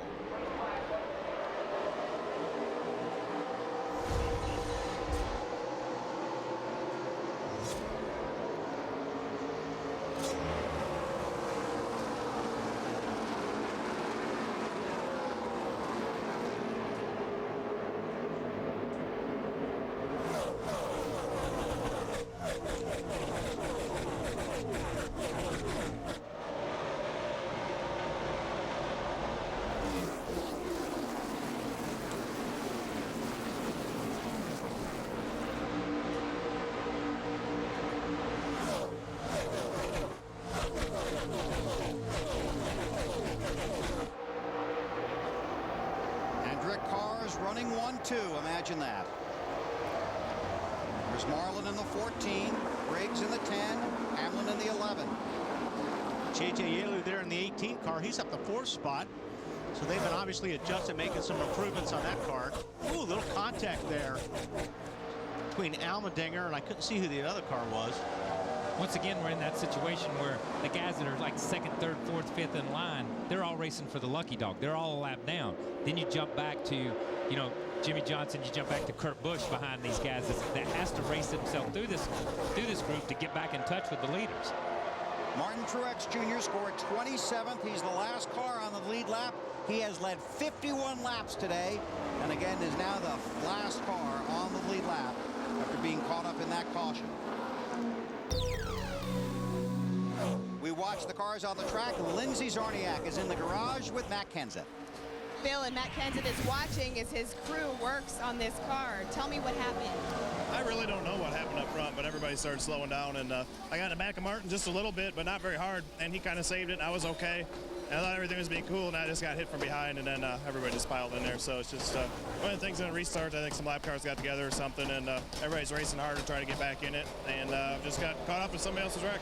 Matt, I know you guys felt like you had a very strong race car. Do you feel like you have a chance to get back out there? Well, we had a pretty good car. I don't know if we had a good enough car to win. I certainly have the team to win, and you know, they were making some really good adjustments and getting it better. So if we get out there, we're just gonna limp around and try to beat you know, whoever else we can for points. But when it's wrecked this bad, it's not much fun to get back out there. So I don't know if we'll make it or not. It's wrecked pretty bad. Bill. Thanks, Lindsey. Again, through the first 14 races, Matt Kenseth had completed every lap. The only driver to do so. I'll tell you, 07 and 11 car have been going at it really hard these last couple laps. Two cars have gotten around them while they're doing this, but they are, I think that Clint Bowyer was tired of messing with Denny Hamlin. He just kept him pinned down through 1 and 2 on that last go through. Tony Stewart looking inside his teammate Denny Hamlin in the 11. It's Bowyer in the 07. Here we go. Here we go. Oh, Kyle Busch. It's just sideways watching. I can't tell who's straight and who's sideways when you look at it. Stewart got the spot. I'm telling you, this 11 car and 7 car are probably going to wind up wrecking if they don't give some room to each other. Casey Mears drives down low.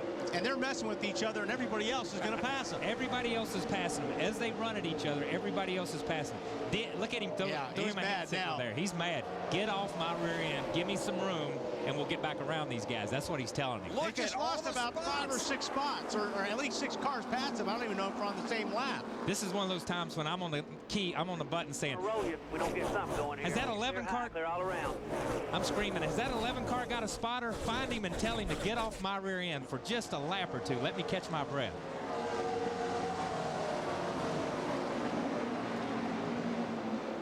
But this is an example of you race a guy how he races you. If you're going to mess with me, then I'm going to mess with you, and vice versa. These guys right here aren't giving each other any room. And it's like you said, they're not giving each other any room, and they lost 6 or 7 positions. And about a half second to 3/4 of a second a lap to the leader. They didn't give each other room, but they gave room to plenty of other guys. Robbie Gordon there in the 7 car. He's in 13th spot. Trying to get underneath 31. Jeff Burton, a little loose there. It's Carl Edwards trying to make his way back up through the field. Same with Greg Biffle in the 16. Martin Truex Jr. in there as well on the 1 car. Boy, there is some exciting racing all over this 2-mile track.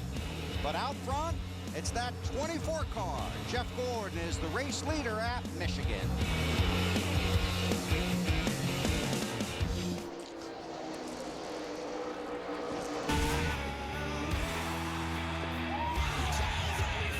You're watching NASCAR You on having the time of your TNT. life or what?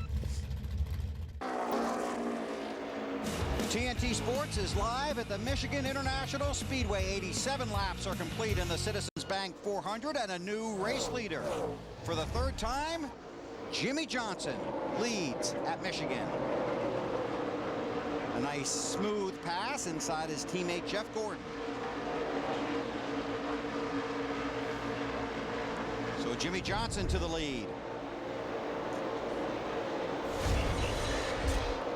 Gordon runs 2nd, and they have about 3 seconds on 3rd place Kurt Busch. Take a look at how some of our Gillette young guns are doing. Ryan Newman's had a difficult day. You see Casey Kane struggling again. McMurray back there in the 23rd spot. Carl Edwards trying to work his way up through the field. Our Gillette young guns. Jimmy Johnson leads. Let's get an update from Larry McReynolds. Well, Bill, we've talked about all day long at this racetrack, the speeds they run here, how aero-sensitive these race cars are. Let's talk about Dale Earnhardt Jr., the 8 car, what Tony Gibson and that group had to do to that car when he came to pit road. When they ran over something on the back straightaway, it took this bottom part of this valance and folded it under. Now, the front end of a race car almost works like a cow catcher of a train. When you run a straight edge up to it, to make maximum front downforce, the edge that touches it first should be the bottom edge. You do not want it like that. That kills the front downforce. So what those guys had to do is beat this valance back out to where if you put a straight edge up there, that point touches first. And you know what, Kyle and Wally? As we have had to repair these things on pit road, we've been known to pull it out a little further. Yes, you have, Larry. And the drivers have been known to beg for you to pull it out just a little farther. Why does he say we? I don't know. I don't know. He's a crew chief. He's including everybody down there. It's always we with Larry. And Hendrick Carr's out front. Johnson leads. Gordon 2nd, on board with Jeff Gordon for a lap here at Michigan. You hear him getting after the throttle. I mean, this place you just kind of roll into the corners. I mean, obviously you're full throttle at this point. You're going down into turn 3. You'll roll out of the gas. You'll let the car just kind of float down in there. You may use a little bit of brake depending on how good your car is gripping. You just let it roll, roll, roll, roll. Then you just start picking it up a little bit. If you feel you've got confidence in the car that it's going to stick, then you just really get after the gas pedal. And I want you guys to remember this at home. Remember this shot from Jeff Gordon's car, because so many places we go, when you get to right here, you're looking for the bottom of the racetrack. At this racetrack, you can look for any space. Just pick a lane and let your car float into it, like Wally says. Ease back into the throttle. Your car will find a natural groove there. You see, he beat the 48 car through 1 and 2 right there. He drew on him a little bit. And a lot of times you get that at Michigan. One corner you're better than the other corner in because your car is a little bit snugger or, you know, a little bit freer. These guys, you're able to hunt and find a line here to see where your best place is. And see, the 48 just moved his line a little bit. He was way high in that last lap through 3 and 4. Now he moved down, so he's searching. Marty? Wally, as we're riding along with Jeff Gordon, that pass for Gordon than anything. He said, I'm just going to let him go because I'm going to be too tight on exit, trying to hold him off to keep him from passing me, so there's no sense in messing with it. His car, and I don't know if you can pick this up from the in-car camera or not, a little bit loose going into the corner and a little bit tight coming off the corner for Gordon. Approaching halfway here in Michigan, Tony Stewart started 41st, did not make a lot of progress early, but look at him now. He's in the 4th spot and moving forward. Couple other guys on the move. Carl Edwards up to 9th, Greg Biffle up to 10th, and Martin Truex Jr. has made it to 12th. Truex Jr. has led 51 laps today.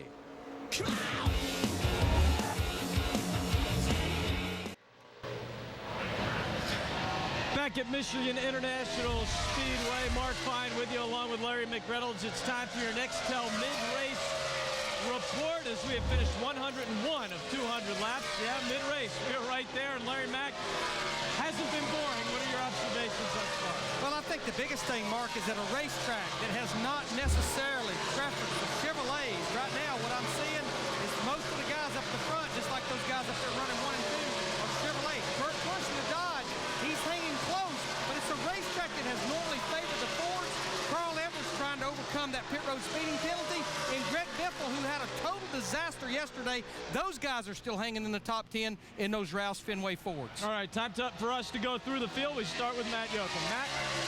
Coming into this weekend's race here at MIS, the last 5 Michigan races, Jimmy Johnson had led a combined 2 laps. Today he's already led over 25. Right now he says the car a little too free out exit. They're getting their game plan ready for their next stop on how to tighten them up for that exit condition. Marty? Well, his teammate Jeff Gordon's back there in second. They're about 10 laps or so from their first pit stop. Actually, about 8 laps now, around lap 110. The car's a little bit loose on entry for Jeff, a little bit tight off. Steve Letarte just told him air pressure adjustments on this next stop to set us up for the last 100 laps of this race. Kurt Busch is in third, turning some very good lap times. He has been committed mostly to the bottom and the middle part of the racetrack, although he's up high very late in the run here. Car's a little bit too tight for Kurt. They're talking about pitting in late 8 laps as well. Matt? Big Orange Tony Stewart. What a run he's had today, all the way from 41st up to 4th. He's been fighting a tight condition most of the afternoon. They progressively freed him up. 2 stops ago, they made a big swing and some adjustments, and it's really helped. He's on his way to the front, Marty. Well, Matt, Casey Mears has parlayed some late momentum here in the season with a 4th last week. That makes 2 top 5s in the last 3 races for Mr. Mears. The problem for him is not the car today, it's how he feels inside the car. Not feeling so well, asked the crew for a pack of Tums or Rolaids on this stop so it could feel a little bit better. Lindsay? Marty, Sterling Marlin is right behind. He currently is in the 6th spot, feeling pretty good because his car was 25th fastest in final practice. Last stop, they gave him 2 tires, not too bad, just trying to gain position. Right behind him is the 99 of Carl Edwards, still trying to charge up through the field. He says he's rolling into the corners. They will pit on lap 109 to Ralph. Well, as far as Denny Hamlin is concerned, right now he's got a little bit of damage to the right front fender. Got knocked in a little bit. They're going to try to fix that next time he comes in. Greg Biffle roaring up through the field. Yes, the same Greg Biffle in Happy Hour yesterday who said, I have no idea what to tell you. I've never had a car act like this before. They made tons of changes this morning and during Happy Hour yesterday. Biffle at one point had to pit out of the sequence with everyone because of a tire that was going down. But now he's back in the top 10 with a fast race car and coming. Matt? Kyle Busch loaded with motivation, rounding out your top 10. He says today, it's like running on a razor blade. Either it snaps loose or it just goes tight. It has not been consistent. They've made changes, but his car not too bad, Rob. Matt, Martin Truex has 2 starts here and has completed all but one of the 329 laps possible that he could have completed here. Right now he runs an 11. The early race leader is trying to march his way back up through the field. The 22 of Dave Blaney has only one lead lap finish this year. That came at Richmond. He's running 12th right now, trying to get another one. And Robbie Gordon is making small adjustments today, sits in 13th, feeling pretty racy behind the wheel of the number 7. Dale Earnhardt Jr. in the number 8 car. He's the one that got very lucky with missing that accident due to running over the piece of debris on the apron. He's running really good lap times. He's pretty happy with the car, Lindsay. And Earnhardt Jr.'s former teammate, Michael Waltrip, is right behind him in the 14th spot. Waltrip says very, very loose. They'll try to make some changes on their next pit stop, but he's confident about how far they've gotten. Thanks, you guys. That's the top 15. Then it's Kevin Harvick, J.J. Yaley, Clint Boyer, Jeff Burton, and Ricky Rudd, the top 20. There are currently 27 cars scored on the lead lap. The last car currently on the lead lap is Mark Martin. Jimmy Johnson is the race leader by about 3 seconds over Jeff Gordon. Just past the halfway mark here at Michigan. Johnson's out front. It's Hendrick, 1-2. Where did Junior say he's moving to?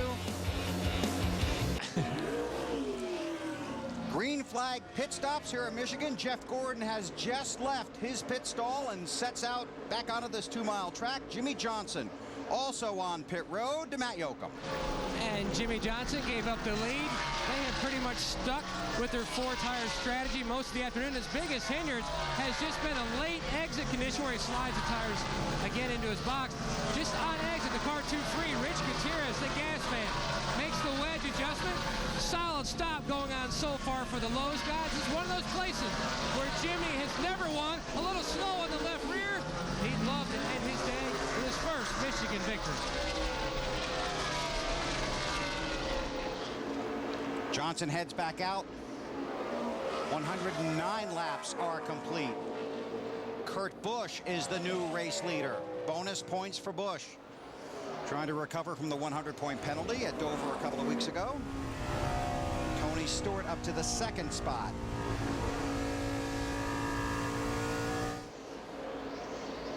And that, a Dodge is out front, and that is the only Dodge on the lead lap. That's incredible.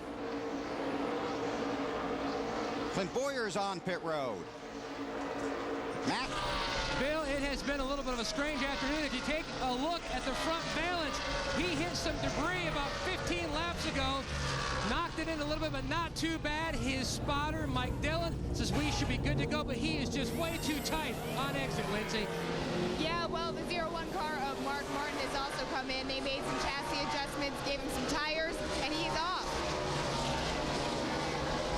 Marty? Well, guys, the only adjustment for Kurt Busch, who comes to pit road as the race leader, is a bottle of water to him. The car, very good. In fact, they asked him, what do you want us to do with the chassis? He said, I don't know anything that we could do. We're just going to keep it the same. No changes on the chassis for Kurt Busch. Behind him, Casey Mears will stop on pit road as well. 4 tires, and also for Mears, the Mears gang, there will be no chassis changes on that 25 car either. Running in the top 5 during this run, 4 tires only, Matt. And Jeff Burton says his car is just absolutely awful through the center of the corner. That's the biggest issue that they need to try to address. Significant air pressure change for Burton on the 31. It's been an up and down day for the entire RCR bunch, it seems. Marty.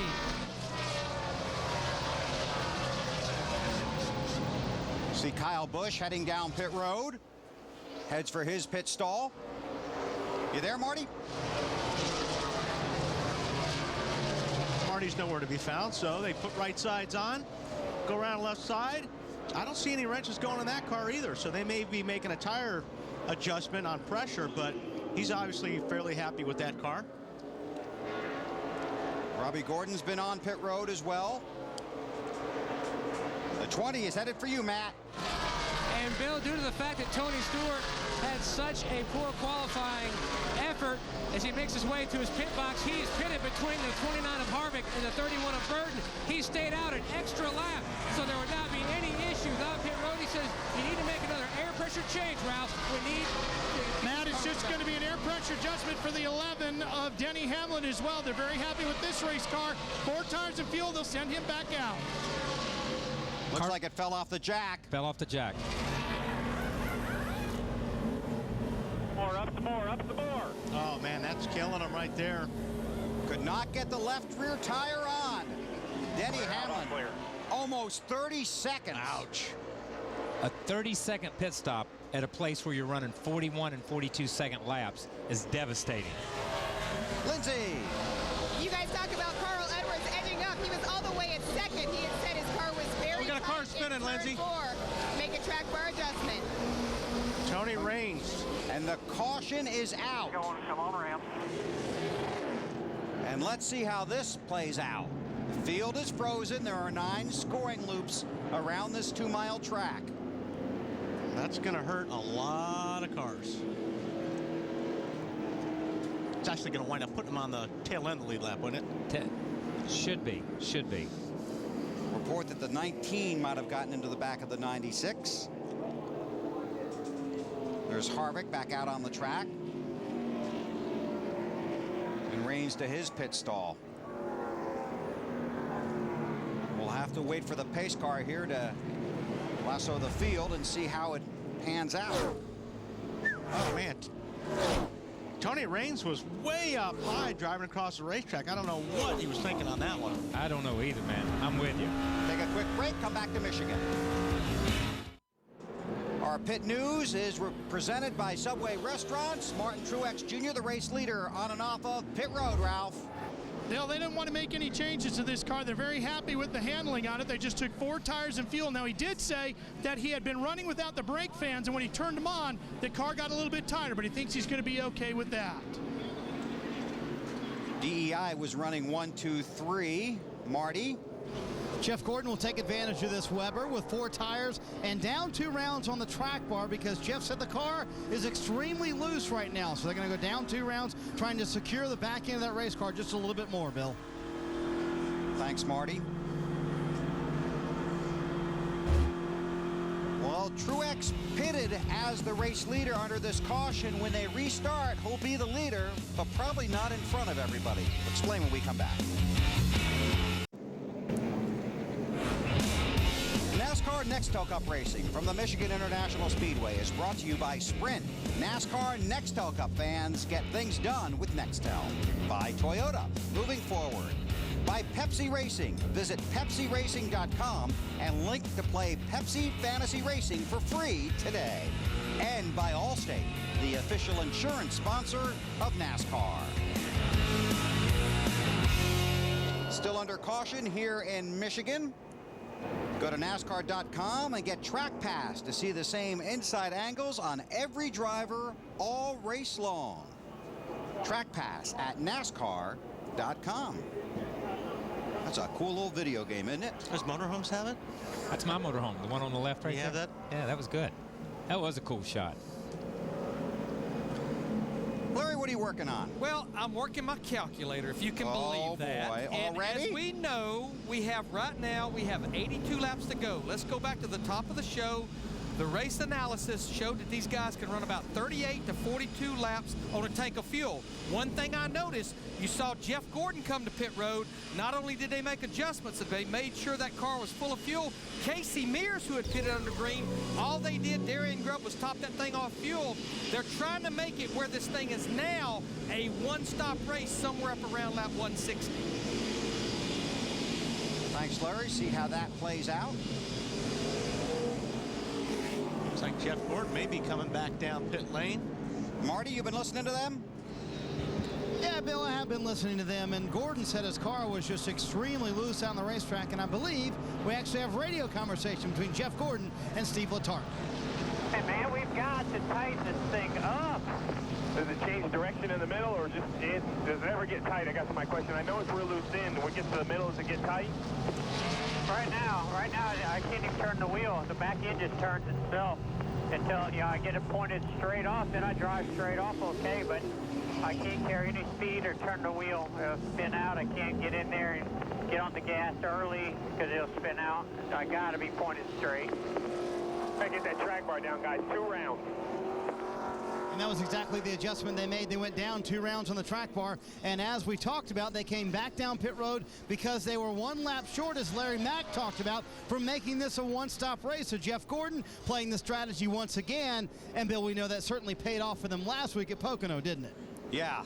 But, you know, I mean, it sounds like, well, there is some urgency in his voice. I mean, you're running 200 miles per hour into these corners, and what he's saying is, I can't turn the wheel. When he gets to the corner, when he wants to turn the wheel normally, the car will be sideways. It'll spin out. So they've got to do something to make it to where he can pull on that steering wheel when he gets to the corner. 80 to go here. 80 to go, man. Long time. Just keep working with us. I'm going to try and make it better. And you heard him talk track bar. They lowered that track bar. What that does, that changes the rear steer of the car in a lot of cases and how it loads the rear spring. And that's why Steve Letart's question was, is it pushing in the middle? Does it rotate in the middle? That was the question, because he knew he could lower the track bar and not hurt the car in the middle of the corner. Jimmy Johnson is the race leader. There are a handful of cars on the tail end of the lead lap right in front of him. David Gilliland would be the last of those cars in the 38 M&M's ride. And because Johnson and those guys were so quick out on the racetrack, they actually were able to hang on to the lead. And this is where it can get ugly. If you're in Jimmy Johnson's situation, you've really got to be patient and let this stuff sort out in front of you, because a lot of times you'll see the wreck happen in front of you when we're in a situation like this. Truex Jr. restarted 9th, Earnhardt Jr. in 10th. An update from Matt. And Bill, a lot of traffic on the 48 radio. Jimmy Johnson and Chad Knaus debated the exact same move that their teammate Jeff Gordon did, but they felt like with only 6 laps on their tires and where they would be in traffic, they'd be better off going with their game plan, just trying to get themselves back up to the front in a safer position with clean air. Man, did you see that 2-car cut that? That was a move. I would like to think that the 2-car knew that the 18 was there, but he didn't have a clue when he turned left. He saw that jamming up in front of him. He saw this hole, and he just turned that wheel to the left. And I mean, woo, doesn't get much closer than that. Okay. Oh my God, this is like, okay, here I am. I'm going down in the corner. I'm making my move. I'm making my move. I get back in the gas. I'm looking good. Oh my goodness, I'm coming up on my exit. I got to get to my exit. Watch this. And that doesn't look bad because you don't see the car. He needs a bumper cam. You don't see the you need the bumper cam. You don't see the car that's up his rear end as he comes up off that corner right there.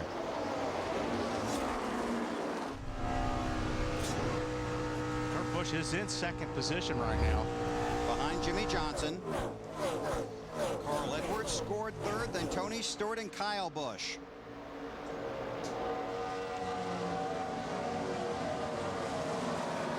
There are 24 cars currently on the lead lap, but Johnson's going to knock a bunch of those off at this pace. Here comes Edwards in the 99.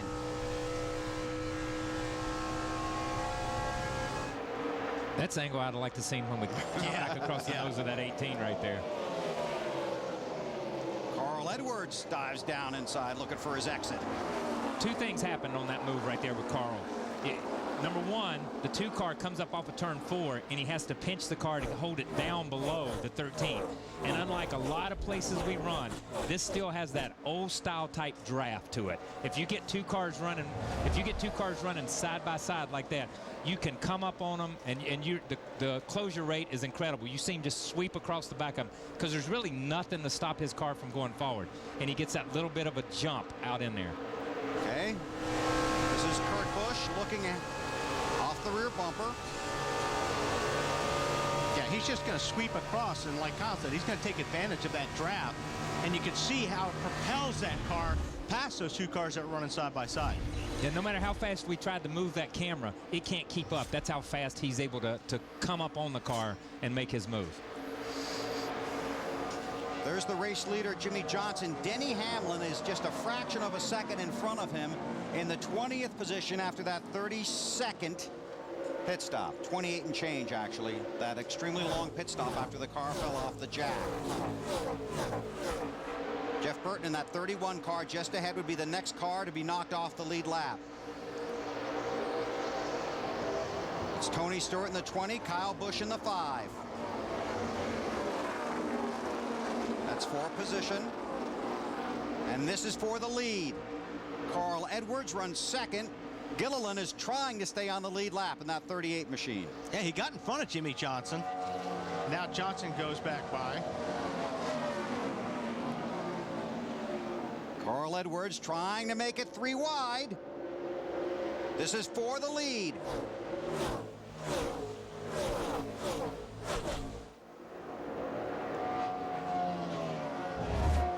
Gilliland gets between them.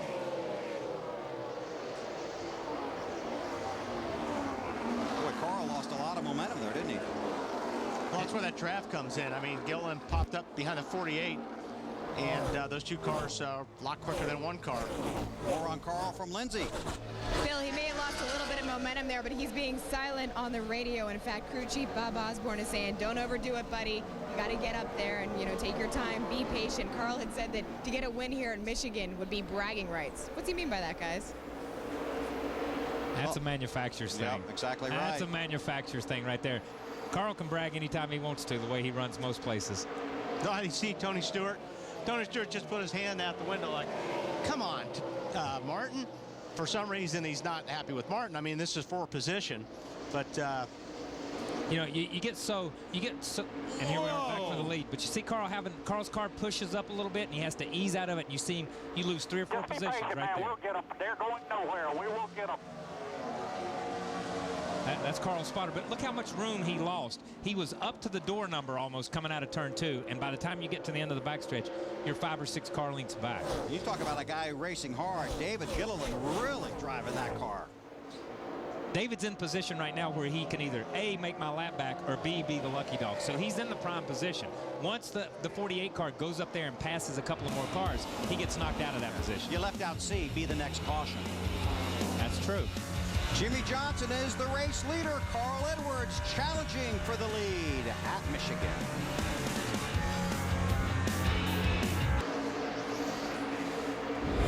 .132 laps are complete in the Citizens Bank 400 on TNT, and Carl Edwards is the new race leader.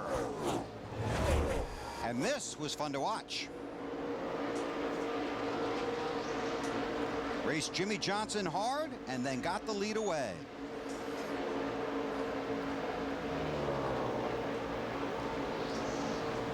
So Carl Edwards goes to the lead. Jimmy Johnson runs second. Then it's Kurt Busch, Martin Truex Jr., and Tony Stewart, the top 5.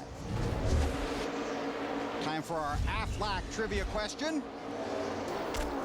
Aflac! Which active driver currently has the most starts at Michigan? Come on. Come on, guys. Active like right now today? Active in the series. Yeah, you knew, didn't you? Very good. I didn't think you'd catch that. Very good. Kyle Petty, our Aflac trivia question. KP with 51 starts here. And Aflac is going racing with Roush Fenway Racing later this year. 4 Cup races and 4 Busch races. Greg Biffle will debut the Duck on his hood at New Hampshire in a couple of weeks. There's his teammate. Carl Edwards out front, about to put Jeff Burton a lap down. That would leave 20 cars on the lead lap. 66 laps to go at Michigan, and Carl is out front. TNT Sports at the Michigan International Speedway. 138 laps are complete. Carl Edwards is the race leader. There are 19 cars on the lead lap. Matt Kenseth and Juan Pablo Montoya are done for the day after contact in separate incidents on the racetrack. Time to take you through the field. Start with Carl. Here's Lindsay. Bill, Carl Edwards right now is right where he wants to be, right out front. That last stop they had put them in a good position for fuel mileage. And I want to point out something else special in their pits, because his pit runner, Tom, is the man that you guys have met before. He has a beard that he has not shaved since Carl had his last win. That was November 6th of last year. So if Carl wins today, there will be a razor in victory lane. To Matt. 2 lap cars separate Jimmy Johnson from leader Carl Edwards. Jimmy says the car is just too free. He's lost almost all of his rear grip. They're going to pit in about another 10 laps. Ralph? Matt, Martin Truex is driving chassis number 053. Same car he ran at Pocono. He finished 3rd there. He's running 3rd here today, and he's closing in on the lead pair, Marty. Well, Ralph, Kurt Busch is hanging in there in the 4th position with a race car that's a little bit loose. Coaching him over the radio, Roger Penske, certainly a father figure to many in the garage area, helping especially with his entry going into the corner right now. Kurt turning some pretty fast lap times. Matt? And Tony Stewart runs in the 5th position. He says the last change he made did not help the front of the race car. In fact, it unhooked the back. Now, what he really needs is some rear grip on their next stop.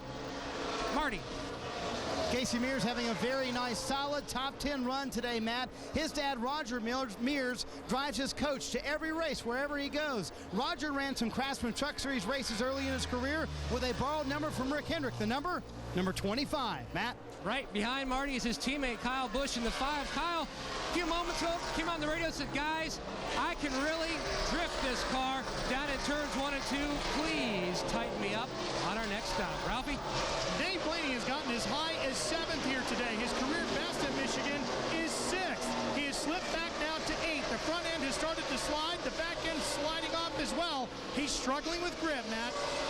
What a recovery route for Kevin Harvick in the 29 car who runs 9th. Back on lap 77, he flat spotted his tires, made several stops for repairs, and he has worked himself back into the top 10. He says his biggest issue, I am loose everywhere, mainly on exit. Lindsay?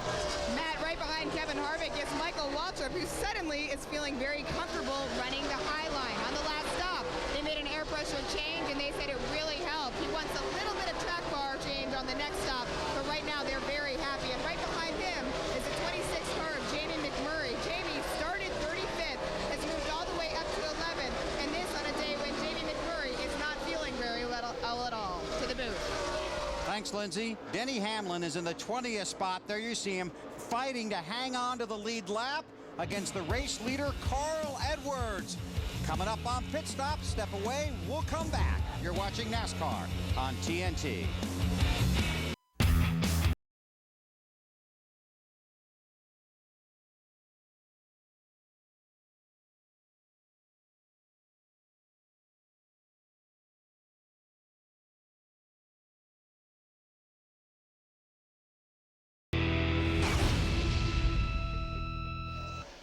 Action doesn't end when the race is over. Go behind the scenes of this week's race production and see what other fans are saying about Junior and Kyle Busch.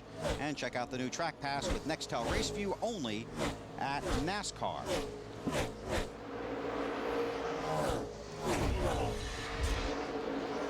Carl Edwards, the race leader. He's knocked Denny Hamlin off the lead lap. That leaves 19 cars on the lead lap. Martin Truex Jr. is up to 2nd. Kurt Busch in the 2, Tony Stewart in the 20. That's for 4th. And there you see 2 totally different lines, but this is where this bottom guy normally loses his momentum when you come off a 4, because when you're on the bottom, you can't let that car drift to the wall. And that's where the guy on the top has the momentum and usually can pull off the pass. But we keep hearing these drivers talk about, I can't go to the gas, I'm not comfortable. Sometimes just being on the bottom of the racetrack and being able to ease back into the gas and then go full throttle at a lower angle gives you a comfort feel. So Kurt may just be more comfortable running the bottom. He's throwing away the lap times right now because he's not capable of running what those other guys are. Maybe he's just throwing it away a little bit. We were led to believe Matt Kenseth was done for the day. That's not the case. He's back out on the track. His last DNF came at Martinsville in 2006, 45 races ago. There's Matt. Looks like he's headed back for pit road. Jimmy Johnson is on pit road. Headed for his pit stall. 51 laps to go, Matt. 51 and counting. Mike Trower up on the wall. The front tire changing, waiting for Jimmy to hit the box. Again, slides to a stop. They're going to make a slight chassis judgment. Rich Gutierrez on the left side of the car. Ron Mallet also using a little track bar adjustment as well to try to tighten up Jimmy. A little more at the beginning of this run, losing the back end of the race car. He is away. Good stop. Crew Chief Chad Canals watching his driver, the defending series champion, pulling off of pit road. There's race leader Carl Edwards, looking for his win since 2005.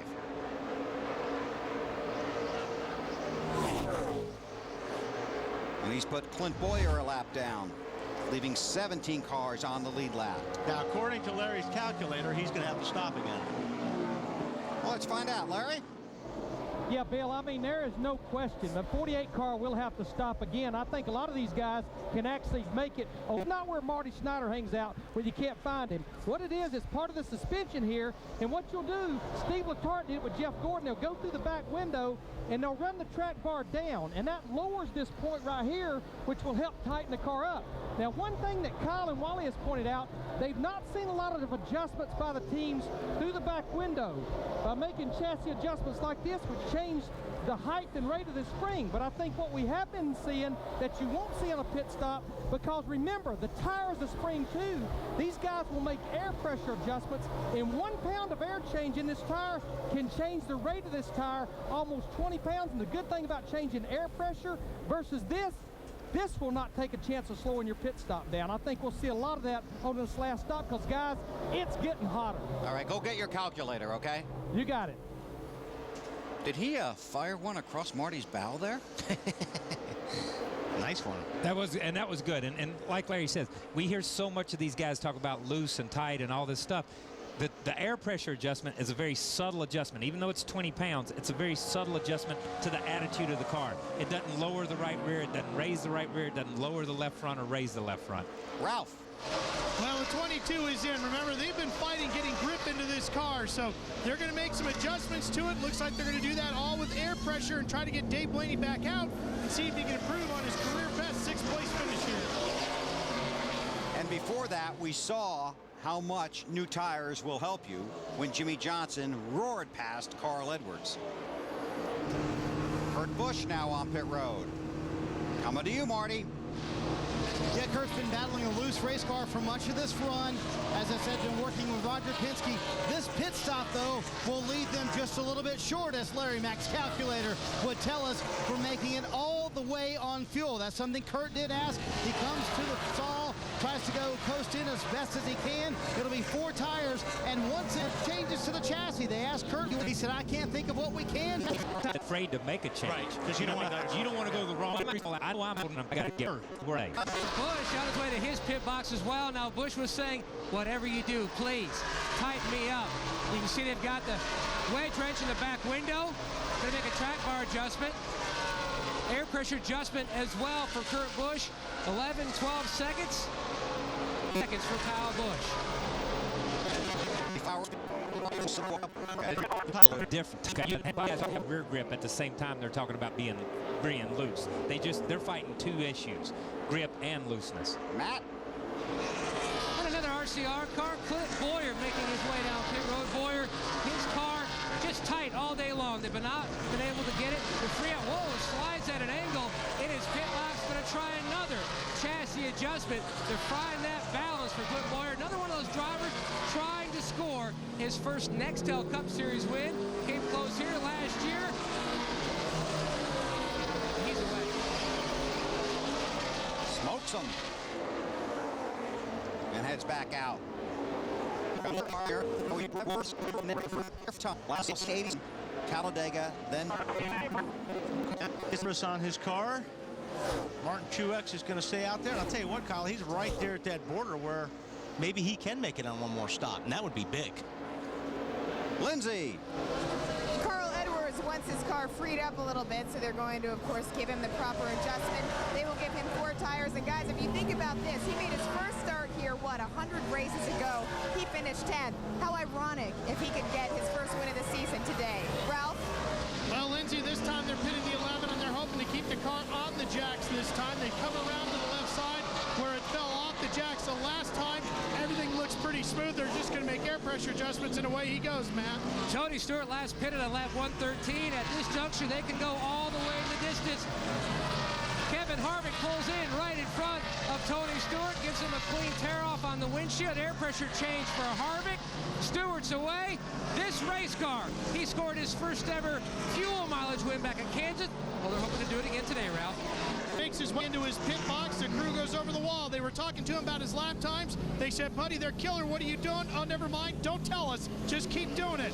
Minor adjustments to the car here, Marty. They're very happy with the 1. Well, Ralph, we we told you 2 minutes earlier in the show, 2 minutes into our conference call on Tuesday, Larry Mack started talking fuel mileage. Here it is Sunday afternoon, paying off. Casey Mears coming to pit road. He will visit his team right here. They are right on the edge of being able to make it all the way. Casey said the car is excellent, and they think they can make it all the way. They're hoping at least they can make it all the way. Ralph? Well, Marty, the A car is doing the same thing on fuel mileage. They've sharpened up the pencil pretty good. They think they might be able to go all the way as well. Their bigger problem, however, is they're having communication gap. They're not so sure, Marty, that Dale Jr. is hearing everything they're saying to him. Jeff Gordon is still loose. They put a round of wedge in the left rear, but being loose helps you save on fuel mileage sometimes. Steve Letarte radioed that to Jeff. Do you think us being loose is helping us? Jeff said, if you're talking about saving fuel, I would say yes. They think the 24 can make it the rest of the way on fuel. These teams are right on the edge of the fuel window. Told you before the race, about 38 to 42 laps. There are 40 laps to go right now here at Michigan. Lindsay? The 55 of Michael Waltrip. We told you he was finally getting comfortable, finally able to drive up around that high line. He will come in. They wanted to wait a little bit. They decided to tighten him up a bit and give him 4 tires. Bill? There is your race leader, Jimmy Johnson, out front in Michigan. Will it come down to fuel mileage? We'll have to play it out here and see. You're watching NASCAR on TNT.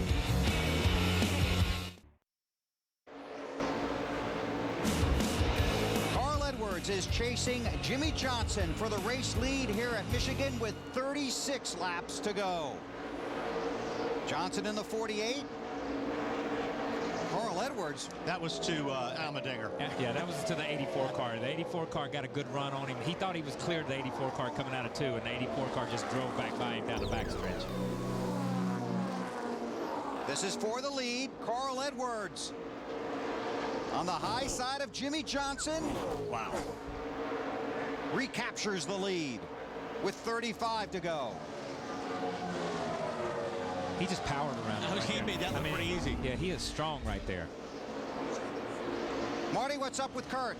Well, you guys talk about you had to hit everything right on this last stop. Kurt Busch running 4th, has to get that up. Could be a loose lug nut. He said every time he went into the corner and hit the brake, it was a big vibration. 4 tires, and hopefully all the lugs tight this time. At this point, Jimmy Johnson was told by Chad Knaus, all we need is a caution, and we are good to go on fuel. And then about 5 seconds before he gave up the lead to the 99 of Edwards, he says, you need to save me fuel. Hence, dropping back and going into fuel conservation mode. He really has to save him a lot, doesn't he, Matt?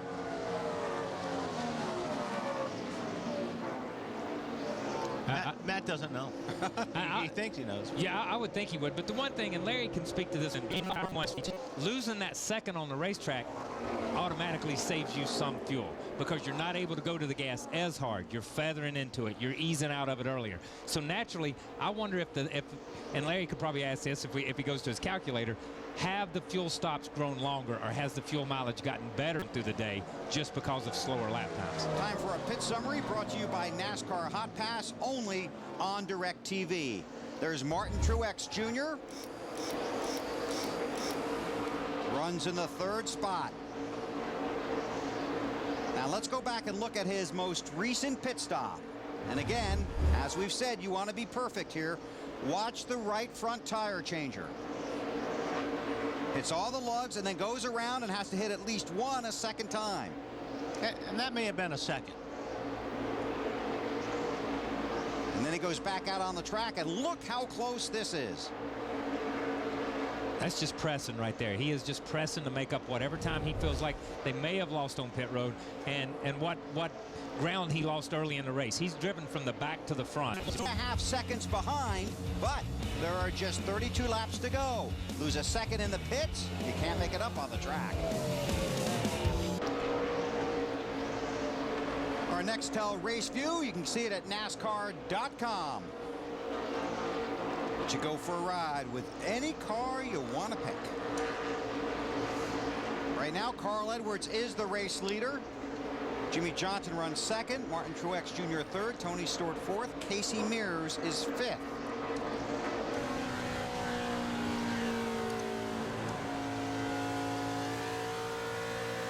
Well, it could come down to fuel mileage here. Let's see what some of these teams are thinking. Lindsay? Bill, it's going to be a good fight, but I'll tell you what, I just asked crew chief Bob Osborne. He looked at me and he said, yes, we are good to go. I thought that they might come to a point where they would be about 2 or 3 less than they needed, but he said, no, we can handle it from here. Ralph? Oh, the one car's good, Lindsay. He's very good on fuel, and he's very fast, picking up 4 to 5/10 a second per lap. Matt? Jimmy Johnson has dropped back to third, still trying to save as much fuel as he possibly can. At this juncture, probably around 2 laps short on fuel. Meanwhile, the 20 of Tony Stewart, they are good to go to the distance. Marty. Just talked to Darian Grubb, crew chief for Casey Mears. He said they are close. I said close enough to go for it. He said absolutely. Remember, this team won Charlotte on fuel mileage. The car they won with that day, same one they're driving today. Matt or Ralph?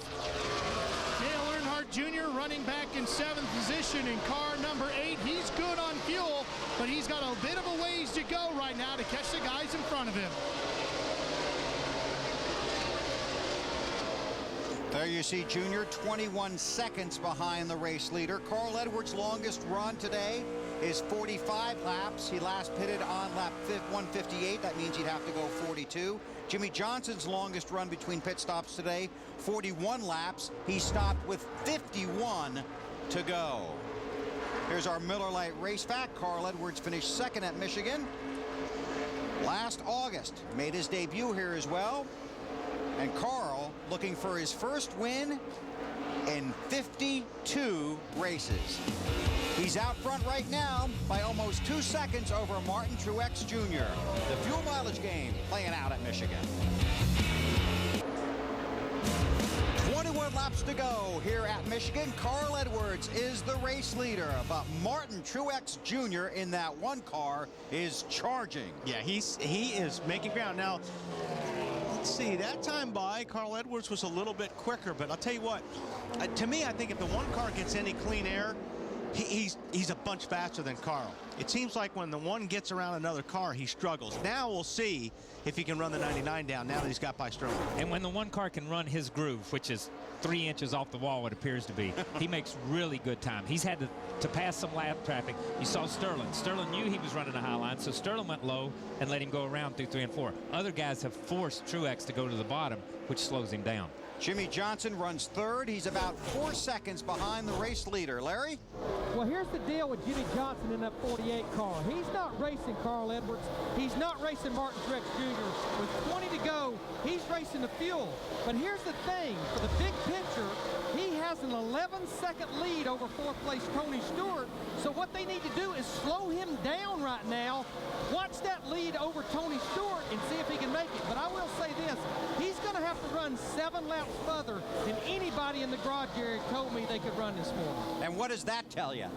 That tells me they probably hit pit road a little too soon a while ago.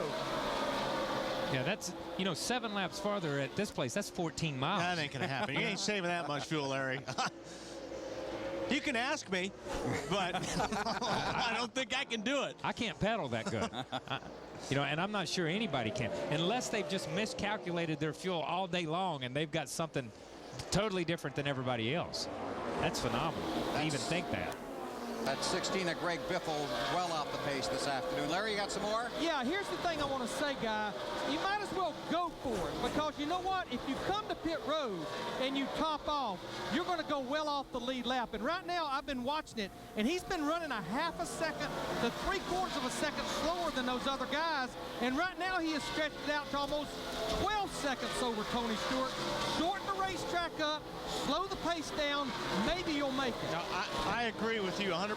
When you're that far off, you may as well just run as hard as you can, and because if you got to stop, I mean, you're not going to save that much fuel, and if you got to stop, you're out of luck. So race it. Edwards now with Martin Truex Jr. really closing in. But you saw the 13 car. Traffic played into that right there, where they run up on the 13 car. More on the one from Ralph. Martin Truex Sr. standing, I should say, high up in the pit box, watching his son closing in on leader Carl Edwards here at Michigan. Martin told me earlier this week that he never really realized how much sacrifice his father had made before he got into NASCAR's Nextel Cup division just to get his son racing, to make a name for him. And now that he's here, Mark would love nothing more on this Father's Day than to deliver his dad a victory in person. And even if he doesn't, it's another strong run for Truex and another big day for him and his guys at DEI. It's Edwards, Truex, Johnson, Stewart, and Mears in the closing laps at Michigan. 12 laps to go at the Michigan International Speedway. Carl Edwards has not won in 52 races, but he's out front in the closing laps this afternoon. Time for our Nextel Getting It Done call of the race. This is where our two experts call the car they believe is going to win. So, Wally Dallenbach, Kyle Petty, time for the Nextel call of the race. I agree with Wally. And I was going to ask Larry because you said experts. So, and I'm going to go with this guy right here, the #1 car. I mean, these guys have been on it all day. They've been to the front, to the back. They got sideways and the back stretch, tore the car up a little bit. Now he's in second. I'm a little bit surprised right here. I don't know if Carl just stepped it up when he saw that one car behind him, or all of a sudden Truex has got some issues because he's following somebody. Yeah, I'm surprised also. So, you know, all of a sudden it's just like he hit a brick wall. Yeah, I'm surprised. He ran up there and got on his bumper and then hadn't been able to do anything with him. But the call of the race is still, like you said, he's been back, front, sideways, backwards. He's been everywhere. 2 tires, 4 tires. He's done it all today and still recovered from it. Hang on a second. I got McReynolds on speed dial here. Larry? All right, guys, I'm going to go with 2 race teams. I'm going to go with the 8 team, and I'm going to go with the 5 team. 2 teams that were heavily affected by an announcement in the middle of the week, and there they are sitting there running 6th and 7th with 2 drivers they know they will not be working with at the end of this season. Good job, Larry. That's a good call. That's a different way of looking at it. All right. Ralph, what are you up to?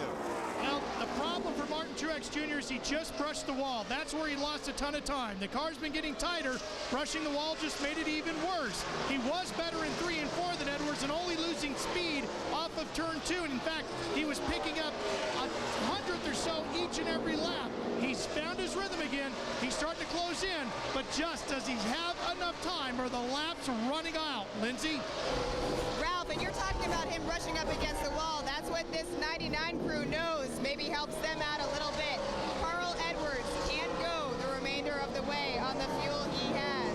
And right now, I'm standing in his pit box. You can see up on the pit box is Jack Roush, of course, owner of the team, talking to Bob Osborne, his crew chief. And of course, the man that you did see there was Tom, the man that will shave his beard if Carl Edwards wins this race. Because, of course, as we told you, he hasn't won since November 6th, 2005. So you can bet that Tom, the pit runner, is going to go grab that razor and head on to victory lane. Now, about that saving fuel thing for the 48 car. Couldn't make up those 7 laps. Boy, he's really slow. He may have run out of gas. Be nice and smooth up pit road, Jimmy. Do not try to start it until we plug it in. Do not try. And now he has no tack, right? Matt? Bill, Jimmy Johnson cannot believe it. He is out of fuel. Unbelievable. Trying to make his way down. Like you mentioned, the car is silent. No tachometer. Now trying to not make his day any worse. But they are going to have to put in some fuel. Lap 193. Count this on the day for Jimmy Johnson. He was running 3rd. Remember we told you they're at least 2 laps short. They needed that caution. They never got it. The car now refired. Rich Gutierrez going to put a little more fuel in. Boy, what a tough break for Jimmy Johnson's 48 team. What a great car today. You got fuel pressure? You hear him say you got fuel pressure. He's squirting ether in it. Squirting some gas down it. Look, Jimmy Johnson may not believe it. They may not believe it. But we sat here and talked earlier. 7 laps, 14 miles. When he come down pit road, look at the scoreboard over there. It was 192, 93 laps, 7 laps short. Larry called it. Everybody else knew that it was going to happen. There's no way you can pedal that car and save that much fuel. And that graphic is basically just a calculation done mathematically, but we talked about the long runs Carl has made today, and Lindsay said that they believe they're good to make it to the finish. And there you see the stats she was talking about. 52 races. 52 races ago. had 4 wins in 2005, winless last season. You heard the spotter say, David knows you're coming. We want the high side. What he's saying is that's David Reagan in front of him, and they've already talked team-wise to give him the high side. That's where Carl wants to run, as you see the 48 car go by him. The 6 and the 99 teammates.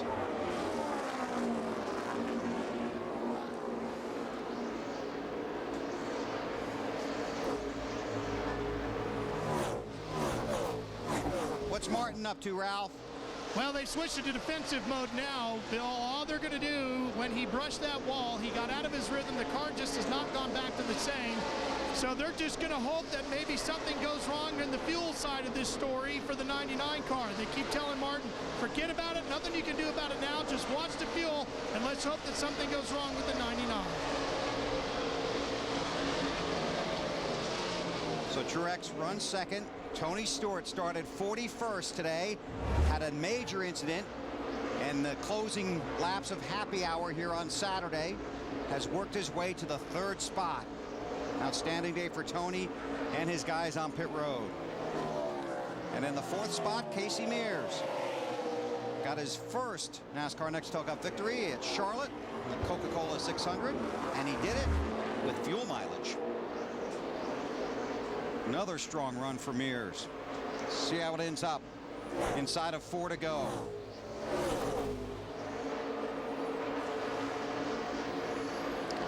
He did it with fuel mileage, but he also was running good, like he is here. I mean, he's been a front runner, and he was in that position to do that. At Charlotte, he was a top 5 car all day long. He just made good calls. They made good calls. He drove the car great. And the same thing here today. He's been up there in the top 5 or 6 all day long. Carl Edwards' dad, Mike, raced modifieds and midgets to more than 200 victories. Carl gives his mother, Nancy Sterling, a tremendous amount of credit for getting him to where he's at today. She's really supported him in his racing career. Got off to the fantastic He's had a start. bad day, man. He's been in the way all day. Clear of him, Carl. 2 laps, buddy. 2. Digging, buddy. Keep being smart here. 74. Just keep being smart. That's the distance from 1st to 2nd. Truex running 2nd. Currently 10 cars scored on the lead lap, and we will tell you the 10th place car is Michael Waltrip. See the running order on the crawl at the top of the screen. Truex runs 2nd. He's about 3.5 seconds behind Carl Edwards. There's Edwards in the 99, knocks Michael off the lead lap. White flag. Last lap for Carl Edwards at Michigan. 1 lap. Be cautious. Be safe. You got plenty of room, Tony. In 2005, he had 4 wins, finished 3rd in the chase. Last year, he struggled almost the entire season, never found his way to victory lane. Just after Memorial Day, he spent a day on the USS Enterprise with over 5,500 sailors. Signed autographs for an hour, got to launch F-18s off the deck. He said they inspired him.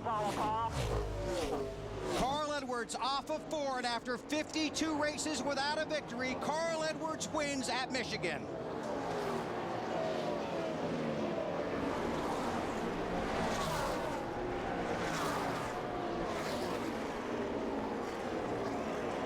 Is it over for sure? It's over. It's over. I'm looking at the flags. Good job, Carl. Way to be the man, bud. Way to be focused when we were down there. You were perfect, man. That was awesome. That's good stuff. After that long, he you know, is it really over? Yeah, Have I really won this thing? And that shows you how hard these guys have tried to get back to victory lane. 5th career win. That's a good one. 5th career win for Carl Edwards in his 100th start, and it comes on Father's Day. To Lindsay Zarniak. And Bill, we just heard Carl over the radio say, is it really over? Bob, how good is this for you to see him getting a win? It's been a year and a half. Oh, it's been a long time. It's been a long time for both of us. I know he's been dying to get back in the winner's circle. You know, he's extremely competitive, awesome race car driver. I can't say enough. He did a great job with the Office Depot Ford Fusion today. So, you know, Carl Edwards, man, I'd go into battle with him any day. And about this team chemistry, after all the struggles, you guys have really pulled together. Yeah, we struggled a lot early on, and my hat's off to these boys. They've come full circle, and I can't say enough about them. They're the best on pit road right now, I believe. Bob Osborne, so excited, he's almost speechless. Bill? Second win for Ford in 2007. Kenseth got him one at California. 30th win for Ford at Michigan. It's Jack Roush's 16th NASCAR win here at Michigan. Carl Edwards with the win and the flip, and we'll take you to victory lane next on TNT. NASCAR Nextel Cup Racing from the Michigan International Speedway is brought to you by Vitamin Water. It works for Casey Kane. By Garmin, don't just get there, arrive. By UPS, proud sponsor of Dale Jarrett's 44 Toyota. Go, Dale, go.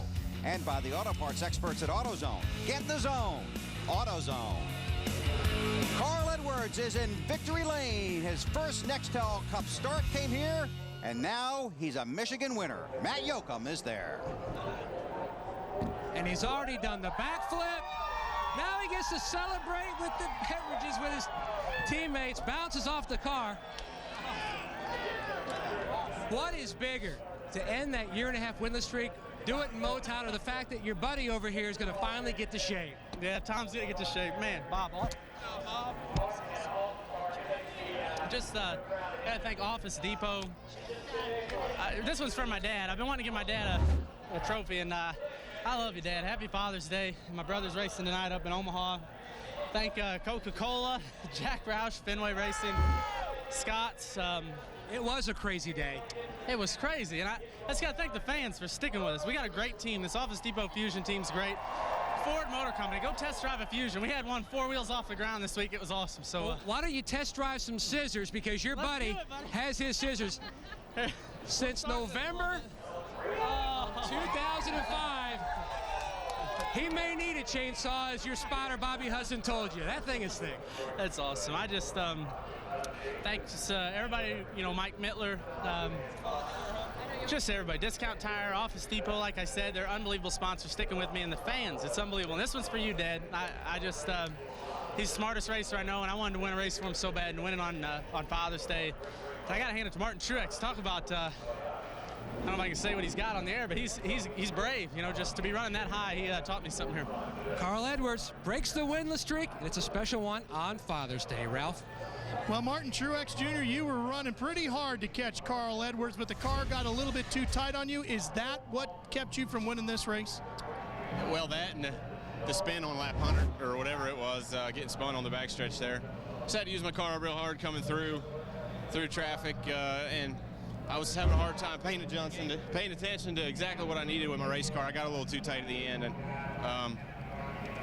I got to Carl. I was running a bunch faster than he was, and I got there within 8 or 10 car lengths, and it was like I hit a wall. So just got aero tight, couldn't really do much with him, but great day for us. Bass Pro Shop Chevrolet team did another awesome job. I think they were the best pit stops we've ever had on pit road, and it was an awesome race car, probably the best engine I ever had too. So guys are doing great, man, and I'm loving life right now. That he should be, Marty. Well, Dale Earnhardt Jr. just went down pit road to say congratulations to his buddy Martin Truex Jr. We're going to get out of the way of Tony Stewart's race car. I'll tell you what, middle part of the race, you weren't very happy, but at the end, you guys were pretty good. Kind of felt like a win today, didn't it? Well, Martin did good. He did such a good job today. He had a great car in practice. That team, they found something. Might sneak over there in that find out what it is. Part of the garage and make sure they ain't keeping it from me. But I'm just kidding. We had a good car. We got real loose in the middle part of the race. Tony Gibson and the guys made the calls and adjustments to get the car back underneath me where we could go again at the end. We were as good as anybody at the end of the race. Just ran out, we got so far behind in the middle part of the race, I couldn't get, just ran out of laps. But 200's plenty. But, we just ran out of laps there. Dale Earnhardt Jr. with a big 5th place finish today, Bill. Thank you, Marty. Quite a ride. Quite a ride. Well, I'd just like to say Happy Father's Day to my dad. Yeah. Everybody else getting the chance to do it. But good race. We knew it would be. There you A lot of see- strategy in this race. There was a lot of strategy. Well, it may not have been a lot on the racetrack, but there was a lot of strategy. There you see the championship standings after 15 races in 2007. We head off to the road course at Sonoma. Kyle Petty, you go racing next week. I'm going to miss you guys, man. I'll be talking to you. Oh, but we're I'm not gonna be in seeing your you. ear the Yeah, whole I can- time, buddy. Just tell me how to Say do that it. now. Oh, wait a minute. You will tell me how to do it. Never mind. That's our job. All right, let's go downstairs to Mark and Larry.